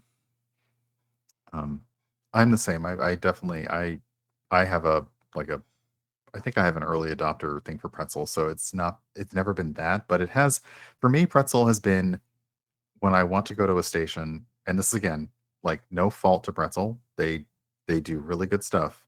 It's just sometimes when I want something that isn't lo-fi, that isn't drum and bass, and that isn't like electronica techno, and you go to the station and it has 4 songs on it, and that's it. So because you're trying to avoid anything that is copyrightable, and there's just not that much. So yeah. I know. I would like to listen to something other than lo-fi, and I have thoughts about lo-fi as a genre which are not suitable for this because we are talking about Tech Friday, not Music Tech Friday. Um, like, ask me and DC to hop on like some evening, like, with Baldur's Gate 3 in the background, and I will go on my music rants. Okay. But not today.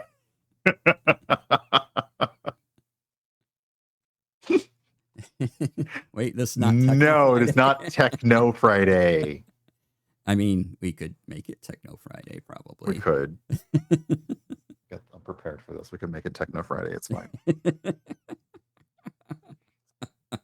I love how, like, because I'm using the RTX like broadcast, like the ball just appears and then vanishes into the Disco Tech Friday. There we go. there it is. Oh goodness. That's something else that we'd have to explain to people were a thing. Discotheques, yeah. Because we don't even call them discos anymore. They're just clubs. Wow. A little sad there now. All right. Damn. Didn't expect those feels. Was there anything else for this particular topic? I don't think so. Was there? Please put your questions in chat. We have Oh. a few minutes left. Oh, go ahead. Yeah, no, I was going to say, like, does anyone have any questions for us? Because we can just talk about stuff unending. Yeah, I mean, Like, we can we just kinda keep going. So, But if you had questions on anything we talked about today, that would be the D&D virtual tabletop, that would be the update of Streamer.Bot, and that would be the Amuse plugin, in addition to the Bar Raider tool for Stream Deck, using Spotify to bring it into your OBS as a source. By all means. Also, if you have questions about other stuff tech-wise, DC's always here for, oh, I saw this thing. What are your thoughts on it? I forgot to read the news about anything today, so I don't know anything. Or yeah, if you have questions about how DC does weird stuff, or how I do weird stuff with Streamer.Bot, or any other streaming stuff or production. Did you know DC's like does TTRPG stuff? I know, like, this may come as a surprise to you, but he does. we are opening it up to the floor, which may be the worst mistake anybody has ever made in their life. It's almost like he is the producer of To the Stars. Exactly. Yes, it's me. I am the star. One of them.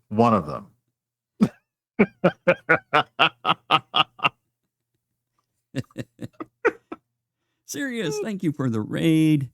Amazing. Coming on in. Which star is always on time? That we're not. That That's we a look. tough We one. I mean, we I do can't not. count Brian really. Oh! Wait a second. You can't count me because I'm always on time, or you can't count me because you don't want to answer. Okay, hold up. Wait a second. No.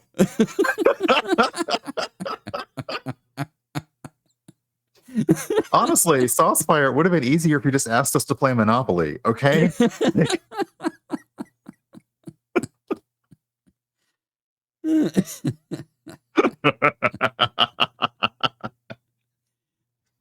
Oh, we do have a question. Yay. Oh, that's a good one. Yeah. Okay. What cameras are you two using and how do you find the right lighting? Do you want to go first?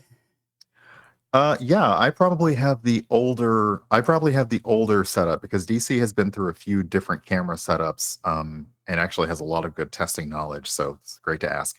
But I'm using a Sony 8. Geez, hold on. What is this? 8000. Sorry, DSLR, and I'm running that through an Elgato Cam Link, and that's being captured.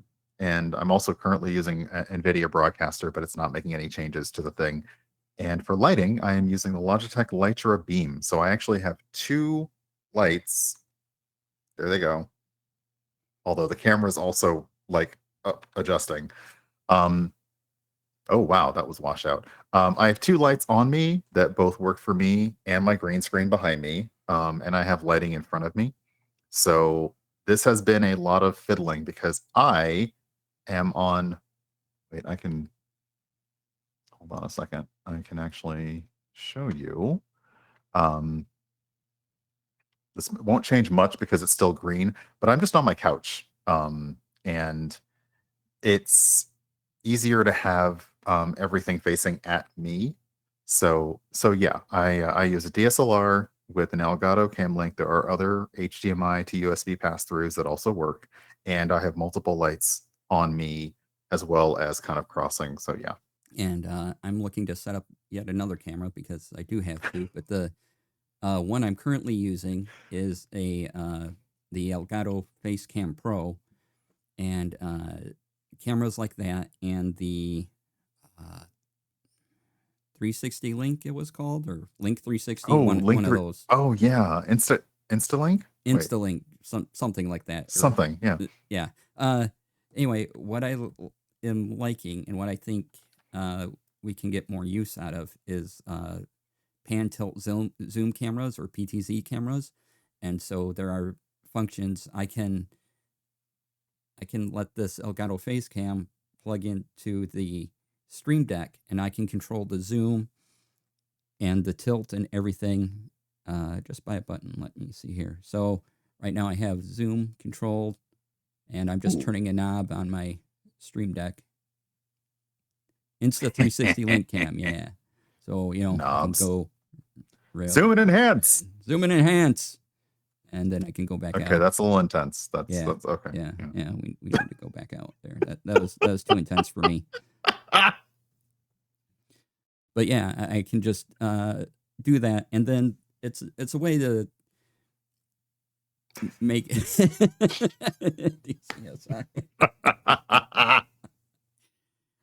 I'm still figuring out things to do with it, but I think I can make my stream a little more dynamic with some camera moves, and now being able to add a second camera in would probably be great.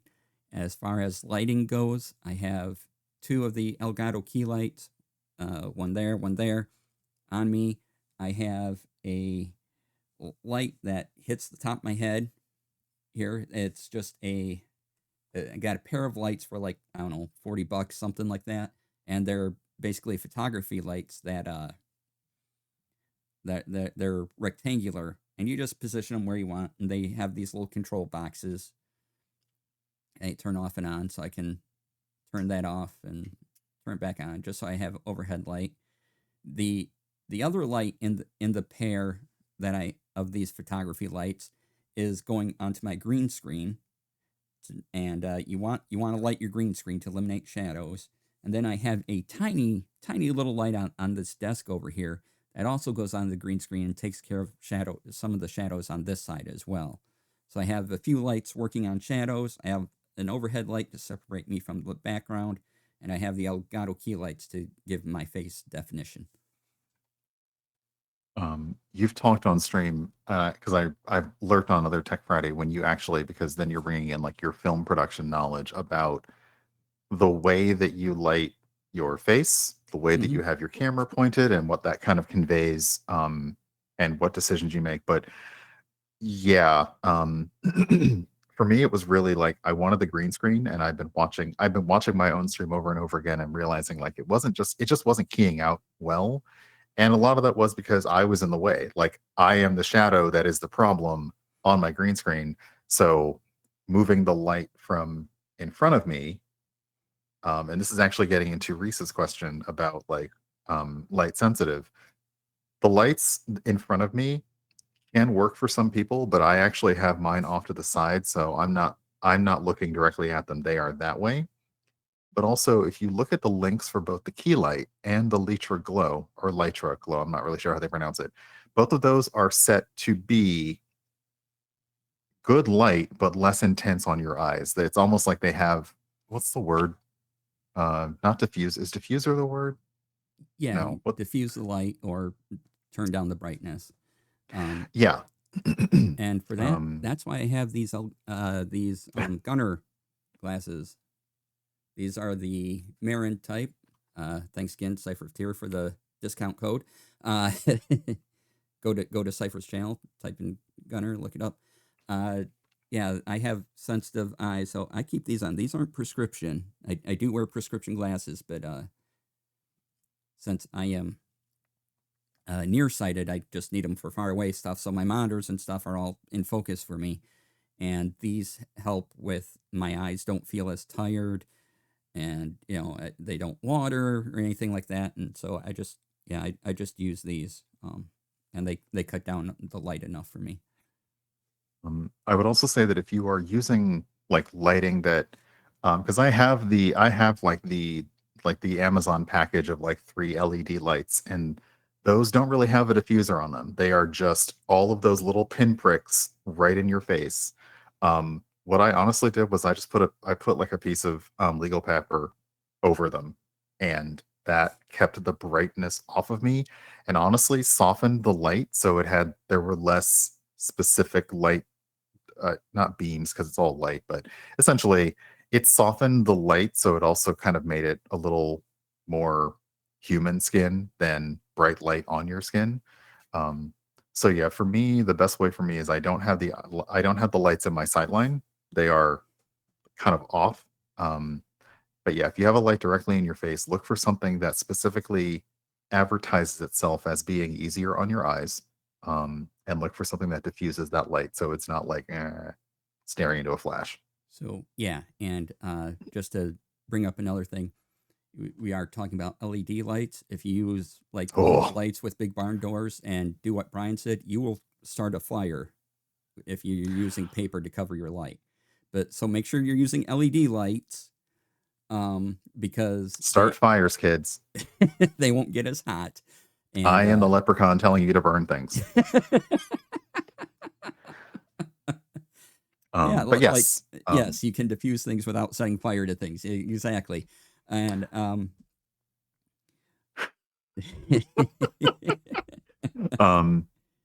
yeah, a lot of the LEDs will have like you can also find, buy, and make things that are safe for lights to put over them to diffuse that light if you're not looking to do the movie/photography production spending. The other thing you can do is bounce the light. So you get the light kind of opposite you, and you bounce it off. Say, just put up a piece of whiteboard, white foam core will work perfect. Do that, and that will automatically soften the light because it's being reflected onto you and it takes a bounce. So that's another trick that's used often in movies and things, is just bouncing the light so you get it's a little less harsh in different areas on different sides of the face or whatever. Or you want to bring up, say, that's a good trick for under the chin here, is you put a little white card down below and have that little bit of light bounce up, and it just provides a little tiny bit underneath the chin. That works. And also, if you're near a window, I I don't care where that window is, block that light. Put a sheet over it. I don't care if it's a white sheet, diffuse it, gel it, whatever you have to do. Do not have the harsh light of the outside come in. Diffuse that stuff. Block it. Whatever you want to do. You heard it here first. DC hates the outside. I will say one thing I have tried to explain to my coworkers: we don't do on-camera meetings much, even in the past 3 years. But what they always do is they set up their couches with it, like in front of the window, so the window is to their back, and the camera on their laptop basically has this massively washed out. I don't know why it looks like this, and I'm like, just turn around, use that awesome daylight to light you. But if you're trying to control all your lighting, especially if you are trying to do green screen, chroma key, a lot of actual plays find it helpful if all of their cast members are able to do it. It shouldn't be a requirement, but yeah, I do close my blinds sometimes, and the times that I don't, I just turn it into a joke that the sun is aggressive and it's attacking me. So you see like blind larks across my face, and I look like a Patrick Nagel photo that you've seen hanging up in a hair salon. Good reference. I've made like so many pop cultural references on this like Tech Friday, and I don't know why. Yeah. It's TGIF. I'm on a good Friday, y'all. That's what's going on. Right. And talking about lighting, bonus stuff. So older cameras, like big, huge studio cameras, used to have what's called a charge coupled device, or CCD, in them.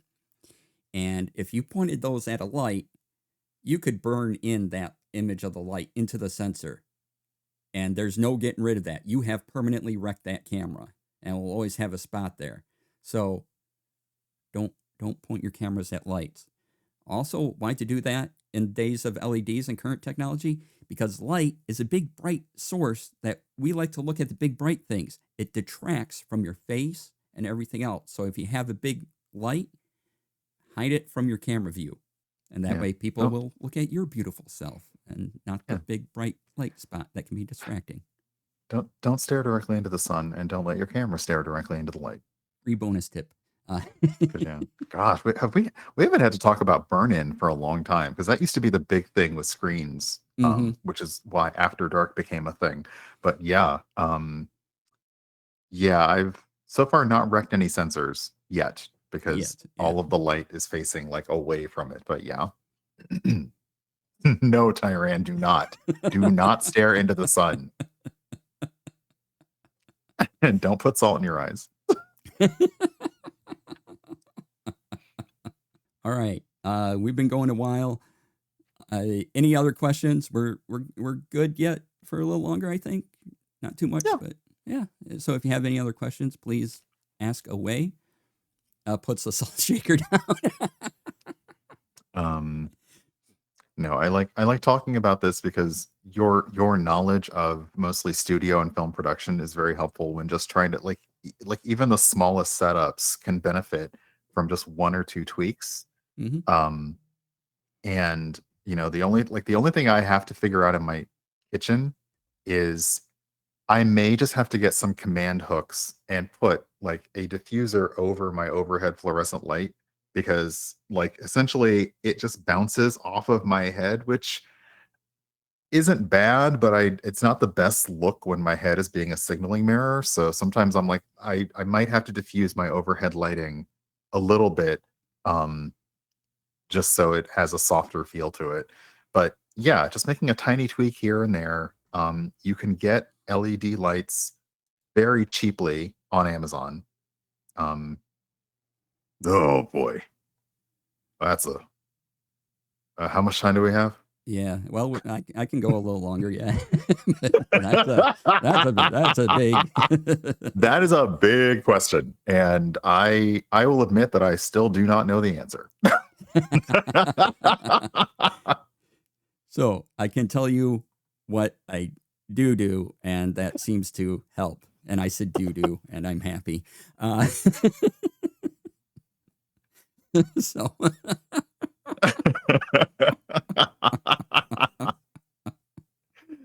um, so the first thing is that you can make any microphone sound good, pretty much. There are some $50 microphones I've heard that sound real good. The big thing in audio is your room setup. And you know, if you have a loud noise coming from, say, over in a corner or something, just if you can string up like a big curtain or a sheet, something to dampen that noise, that will help. And it's basically setting up your room. Are you around an echo? How can you eliminate that echo? Is there a way you can set your mic that will dampen that sound? Also, the type of mic you have and where you place it. If it's a cardioid, you know, and the sound's just coming here, or is it like all around? Is it omni, where it gets everything around in a circle? Maybe it has a dial to change that. So be aware of your microphone. Look up microphone pickup patterns, and you can Google all these things and have great audio explanations that I'm not going to get into right now. But make sure you're aware of the pickup pattern of your microphone as well. And yeah, just get your space prepared. Even putting down a rug will help reduce echoing. Yeah, not yeah. So you put down a nice rug that will reduce the echo in the room as well. And there are soundproofing things you can get relatively cheap to put on your walls if you do have a bit of echo. I'm basically, that's my audio. I have placed myself in a spot where I can reduce the sound through using the gain on my microphone, so I don't pick up outside things. And I have a low amount of echo. I have carpet on the floor. I'm near a wood paneled wall. So I don't have a lot of outside sound coming in. In fact, you probably shouldn't hear any at all. The ideal is that this sounds like a conversation, like I am right next to you, and talking. And then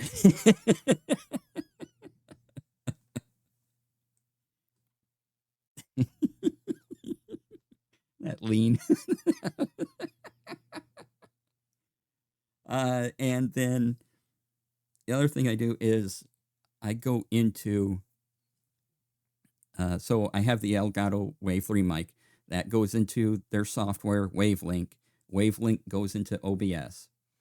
And then I use filters on the mic in Wavelink. And these are referred to as VSTs. And you can download a bunch for free. There's lots of sites. I can't think of them all right now. I think I have a Tech Friday on this as well if you go to my YouTube. And you can shape the audio by using VSTs. So you can take out some of the nasal in your voice. You can add some more bass to your voice and all that stuff. And just shape your voice. You can give it more air, what's called. And again, there might be unfamiliar terms to you in VSTs, but again, there are plenty of well done audio tutorials that will take you through what those terms mean.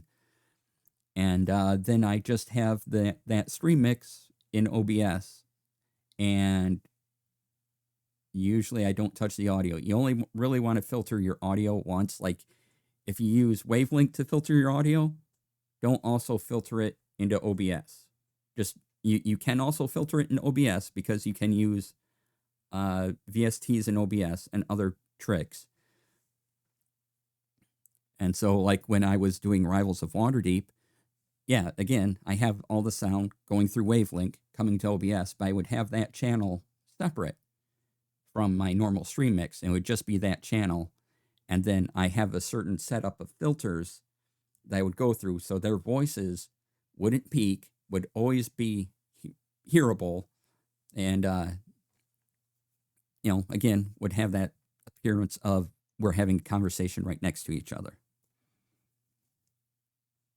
Wow. No, that was a lot of really good information. I'm going to lean in and say I cheat. Okay. If there is a toggle for noise cancellation, I use that because I understand VSTs, but again, this was a rabbit hole for me. Like I could not stop futzing and messing and listening to my own audio on the monitor. Obviously do test recordings, whether it is like, record a little bit of your stream and listen back to it, record a little bit of yourself in Audacity, listen back to it. But I guess I would also counter the question, because there's been a lot of information here. I would counter the question, Tyran, to come back with a clarification is, do you have a specific thing about your audio that you would like to adjust or correct for? Because there may also be some quick fixes and it may not involve a lot of technology. It may just be, other things. But yeah, I absolutely use noise cancel. I adjust the gain when I have to. And I have an XLR mic that I need to be in like range of it to get the best of whatever. So I move it up or I move it down like right in my face. And it just took a lot of testing back and forth and listening back to myself, which I know is some people just do not like doing. Sucks, but you gotta. Oh, well, this one I was born with, so you can't have that. But yeah, for me, I also use Wavelink software, and because I am against a wall, I don't really have a lot of sound inside, but because my wall is on the other end of an alley, sometimes there's a lot of noise that happens behind my actual apartment. So that's the reason that I use the noise cancellation, because my mic is pointed at me, but it's also pointed at the wall. So if somebody guns their engine or the trash truck goes down the alley, I'm like, mute. So I do that. And if you find that with the noise cancellation options available to you, either in your audio software, in OBS, if your mic has specific software itself that you can turn that off or turn that on in, try that. If you're in Zoom, Zoom has noise cancellation. I will repeat what DC said, that if you are using noise cancellation in one place, turn it off everywhere else. Zoom has a feature that says original sound, because some people want to do whispery things, or they want to do a little bit of a shouty thing, or they want to go high pitched, low pitched. You want to turn all the noise cancellation off in the software that you're running your stream on so that it comes through. But yeah, I would say try the toggles first. Try the noise cancellation software first, and then look into VSTs, because it is a delightful thing to start doing. It's just make sure you're looking for something that does specifically what you want, because it's very easy to get overwhelmed by the amount of VSTs out there. And there are a lot of really good ones. There are a lot of really big VST programs, right? And you can find smaller ones that do a subsection of the thing. And so, kind of look at those and like, okay, if this great big thing does all of that, or do I just want to control a little tiny bit of it and I don't want to worry about all this other stuff? That's fine, right? To be specific, we are just talking about your voice through a stream. We're not talking about instruments or anything else. Those are completely other situations. Good Lord. We're just talking about our voice boxes going through a microphone and coming out your speakers. Yeah. The reason that I say VSTs are great, but that I also shy away from them, is that a lot of them don't have presets that are universal. Like some of them may have a preset, but that's not going to work for you. And a lot of them don't have presets at all. So you've applied this thing and all of a sudden you're looking at a wave oscillation graph, numbers and peaks, and you're just like, this is too much. So like I said, if you have a noise cancellation toggle in OBS, if you have one in Wavelink, if you have one in your physical or virtual audio mixer software, try that and see. Also, do the monitor thing, listen to yourself and see if it's cutting out what you want to cut out. And if it's bringing, basically, if you sound like you feel you want to sound. And I will say the other part of this is listening to yourself is fine, but you will never sound to yourself the way that you sound to other people. And that has been a very hard thing for me to understand, because I've had so many test recordings that I'm just like, I don't want to listen back to that. And somebody else is like, this is great, thank you. So, your specific head echoey chamber will never be the same thing as somebody else's specific head echoey chamber.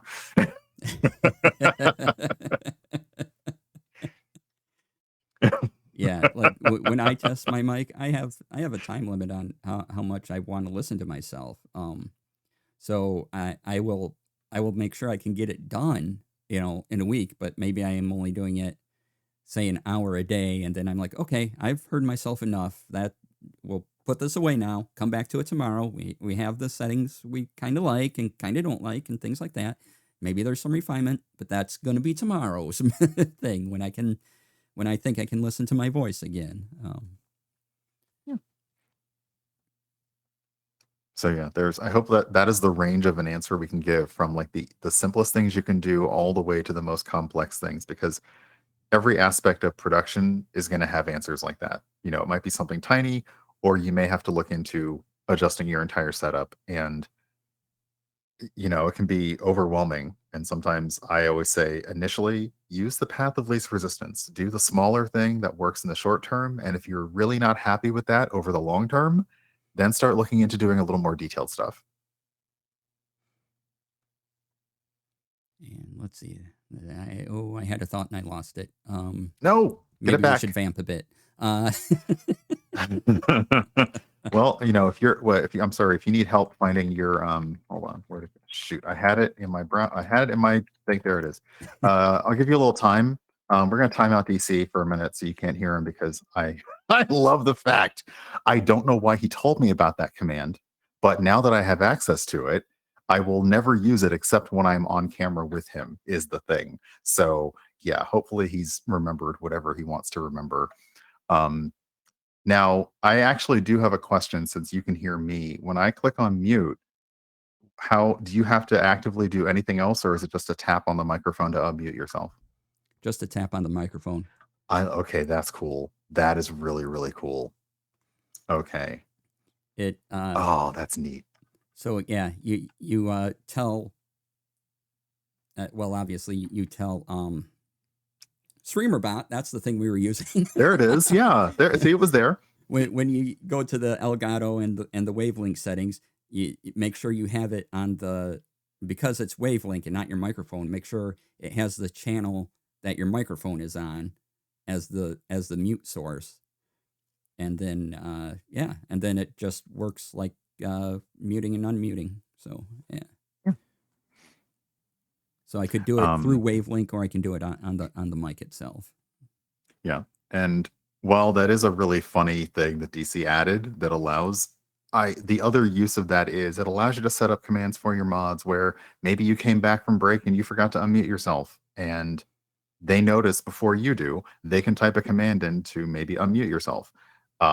Maybe the game audio is muted. Maybe you forgot, I always say the other thing, like you've forgotten to change scenes and a mod might be on it and they can just type in a thing to make you change scenes. But a little thing like that allows you to affect audio can do so much. Like you have a command or a Stream Deck button now to turn your music on and off or things like that. It's a lot.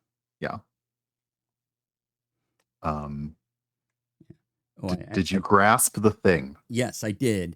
What I wanted to say was that if you are looking into a certain microphone, if it's a well-known, somebody has a YouTube video on it already. There are audio engineers who are far smarter in audio than I am, who can go through microphones, tell you all the things about VSTs. So if you're wondering about your VST, if you're wondering about your microphone, go to YouTube, search for that mic, search for that term. They will have comparisons for you.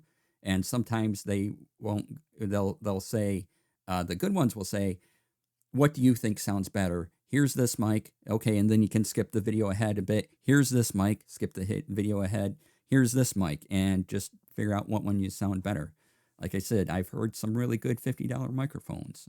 And to back on that, I also say, if you're specifically thinking about it for a specific use, like for most of us, we're thinking about it for streaming, add streaming into your searches, because sometimes it is the microphone, but as DC mentioned earlier, it can also be just advice about your space, advice about your placement. Are you putting the mic above you, in front of you, next to you? A lot of streamers do the thing where the camera is like getting them and the microphone's over here. Like, depending on that, also they can like check your mic to say, hey, are you using a directional mic that you're not talking directly into? Because that might be a problem.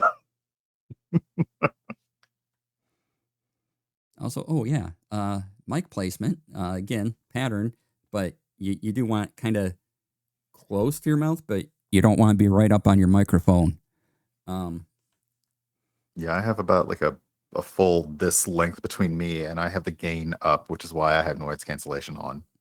Otherwise, it'd be right in my face, and that would be weird. Then again, it does depend on your mic. Like, you'll see singers put the mic close. You can't, because of cameras, you can't always tell that distance. But yeah, because of the mic they're using, they're going to hold it close like this to get the best sound. But yeah, just you got to think about placement near your mouth as well. Yeah, I apologize, because you have like basically you have triggered the face down trap cards that are the two trap cards of discussing streamer tech. One is lighting and camera, the other is audio. The conversation will never stop unless we make it stop.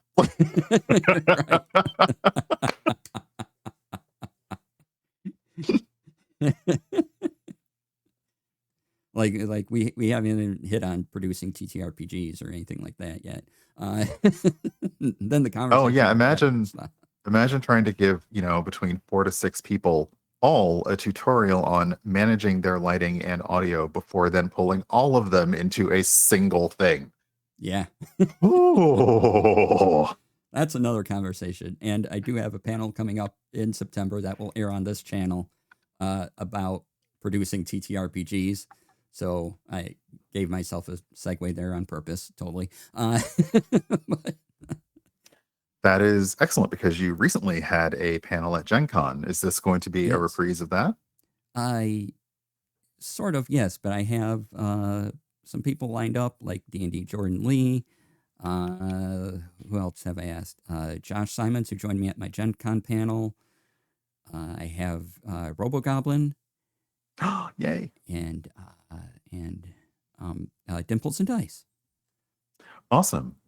Since we're bringing it up and we sort of veered a little bit into that, I know you're going to be attending PAX Unplugged. Do you believe that you might perhaps submit the same kind of panel for Gen Con that you might submit for PAX Unplugged?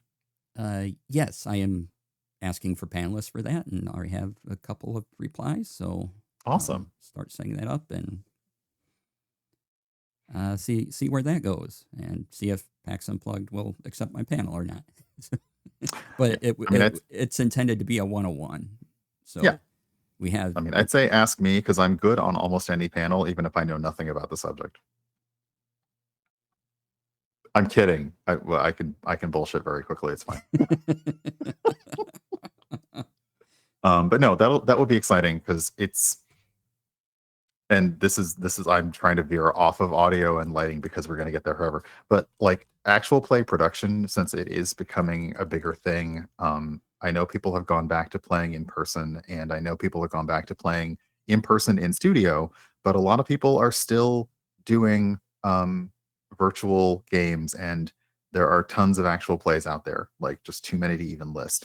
So having professionals who do this all the time sit down and kind of having access to them, even for like a 101 level panel, is fantastic, because while a lot of them are able to answer questions anytime and all the time, being able to go when they're specifically going to focus on those topics would be wonderful. Yeah. Yay. You can clip that and send it along with your panel submission if you want. That's fine, because yeah. Let's create a marker now.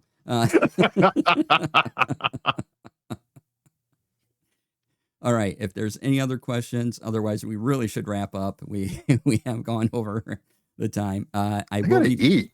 I Yeah, gotta order food. gotta It's eat. Friday night. I gotta pop a ball of prosecco. Let's go.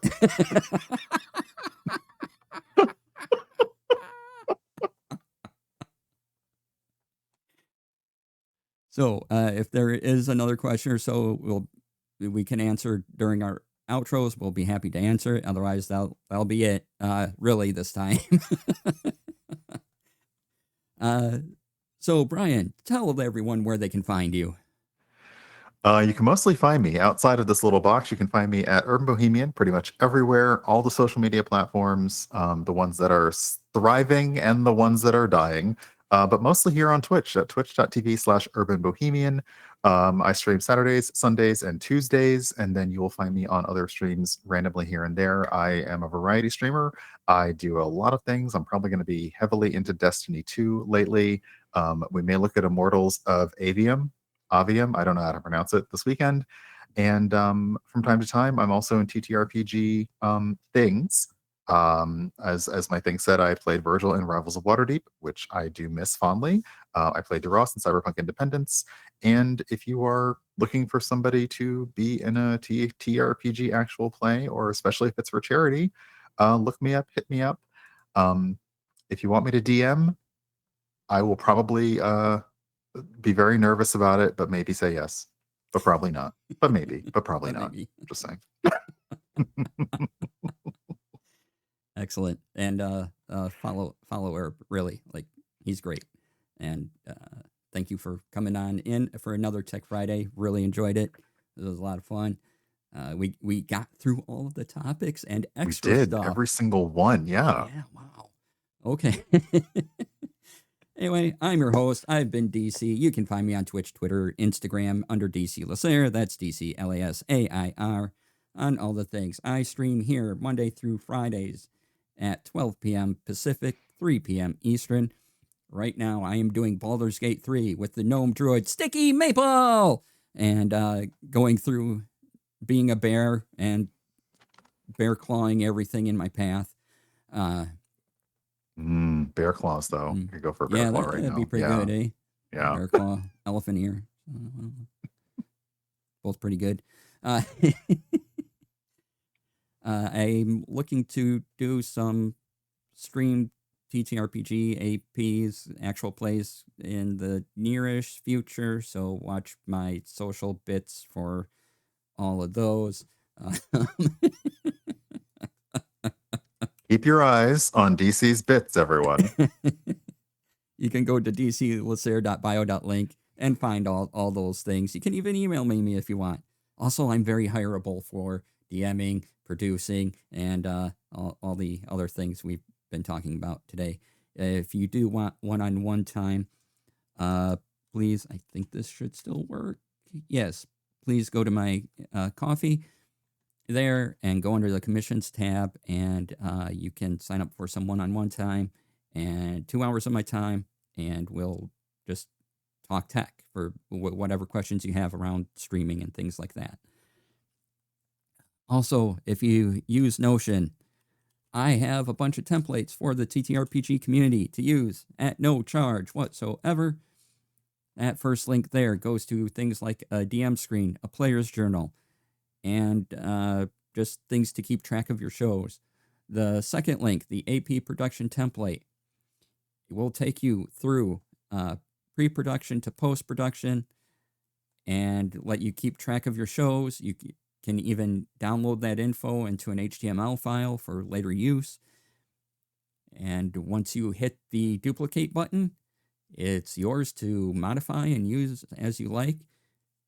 Each part of the pre-production, the production and post-production, they all have instructions, and I've made videos that are on my YouTube for each and every part. So if you get lost, please check those out. And if you still need help, just contact me. You know how to email me if you go to the dclasair.bio link. That's up in the chat. Yeah, chat over there. So yeah, that's all. I will be back Monday with more Baldur's Gate 3, 12 p.m. Pacific. I'll see you all then. Please stay tuned. We are going to go on a raid to, let's see here. Who shall we raid? Reload real quick. Who do I raid? Oh, Fawn is on, so we'll go raid Fawn Games. They are playing Fae Farm, which sounds delightful. So this video will go up on my YouTube either Monday or Tuesday. Look for that. Again, I'll post it to socials when it does. Thank you all so much for being here. I really appreciate it. Thank you to Urban Bohemian for being a lovely guest, as always. Be kind to others, be kind to yourself, and have a great weekend. Thanks for being here. Bye. Bye, everyone.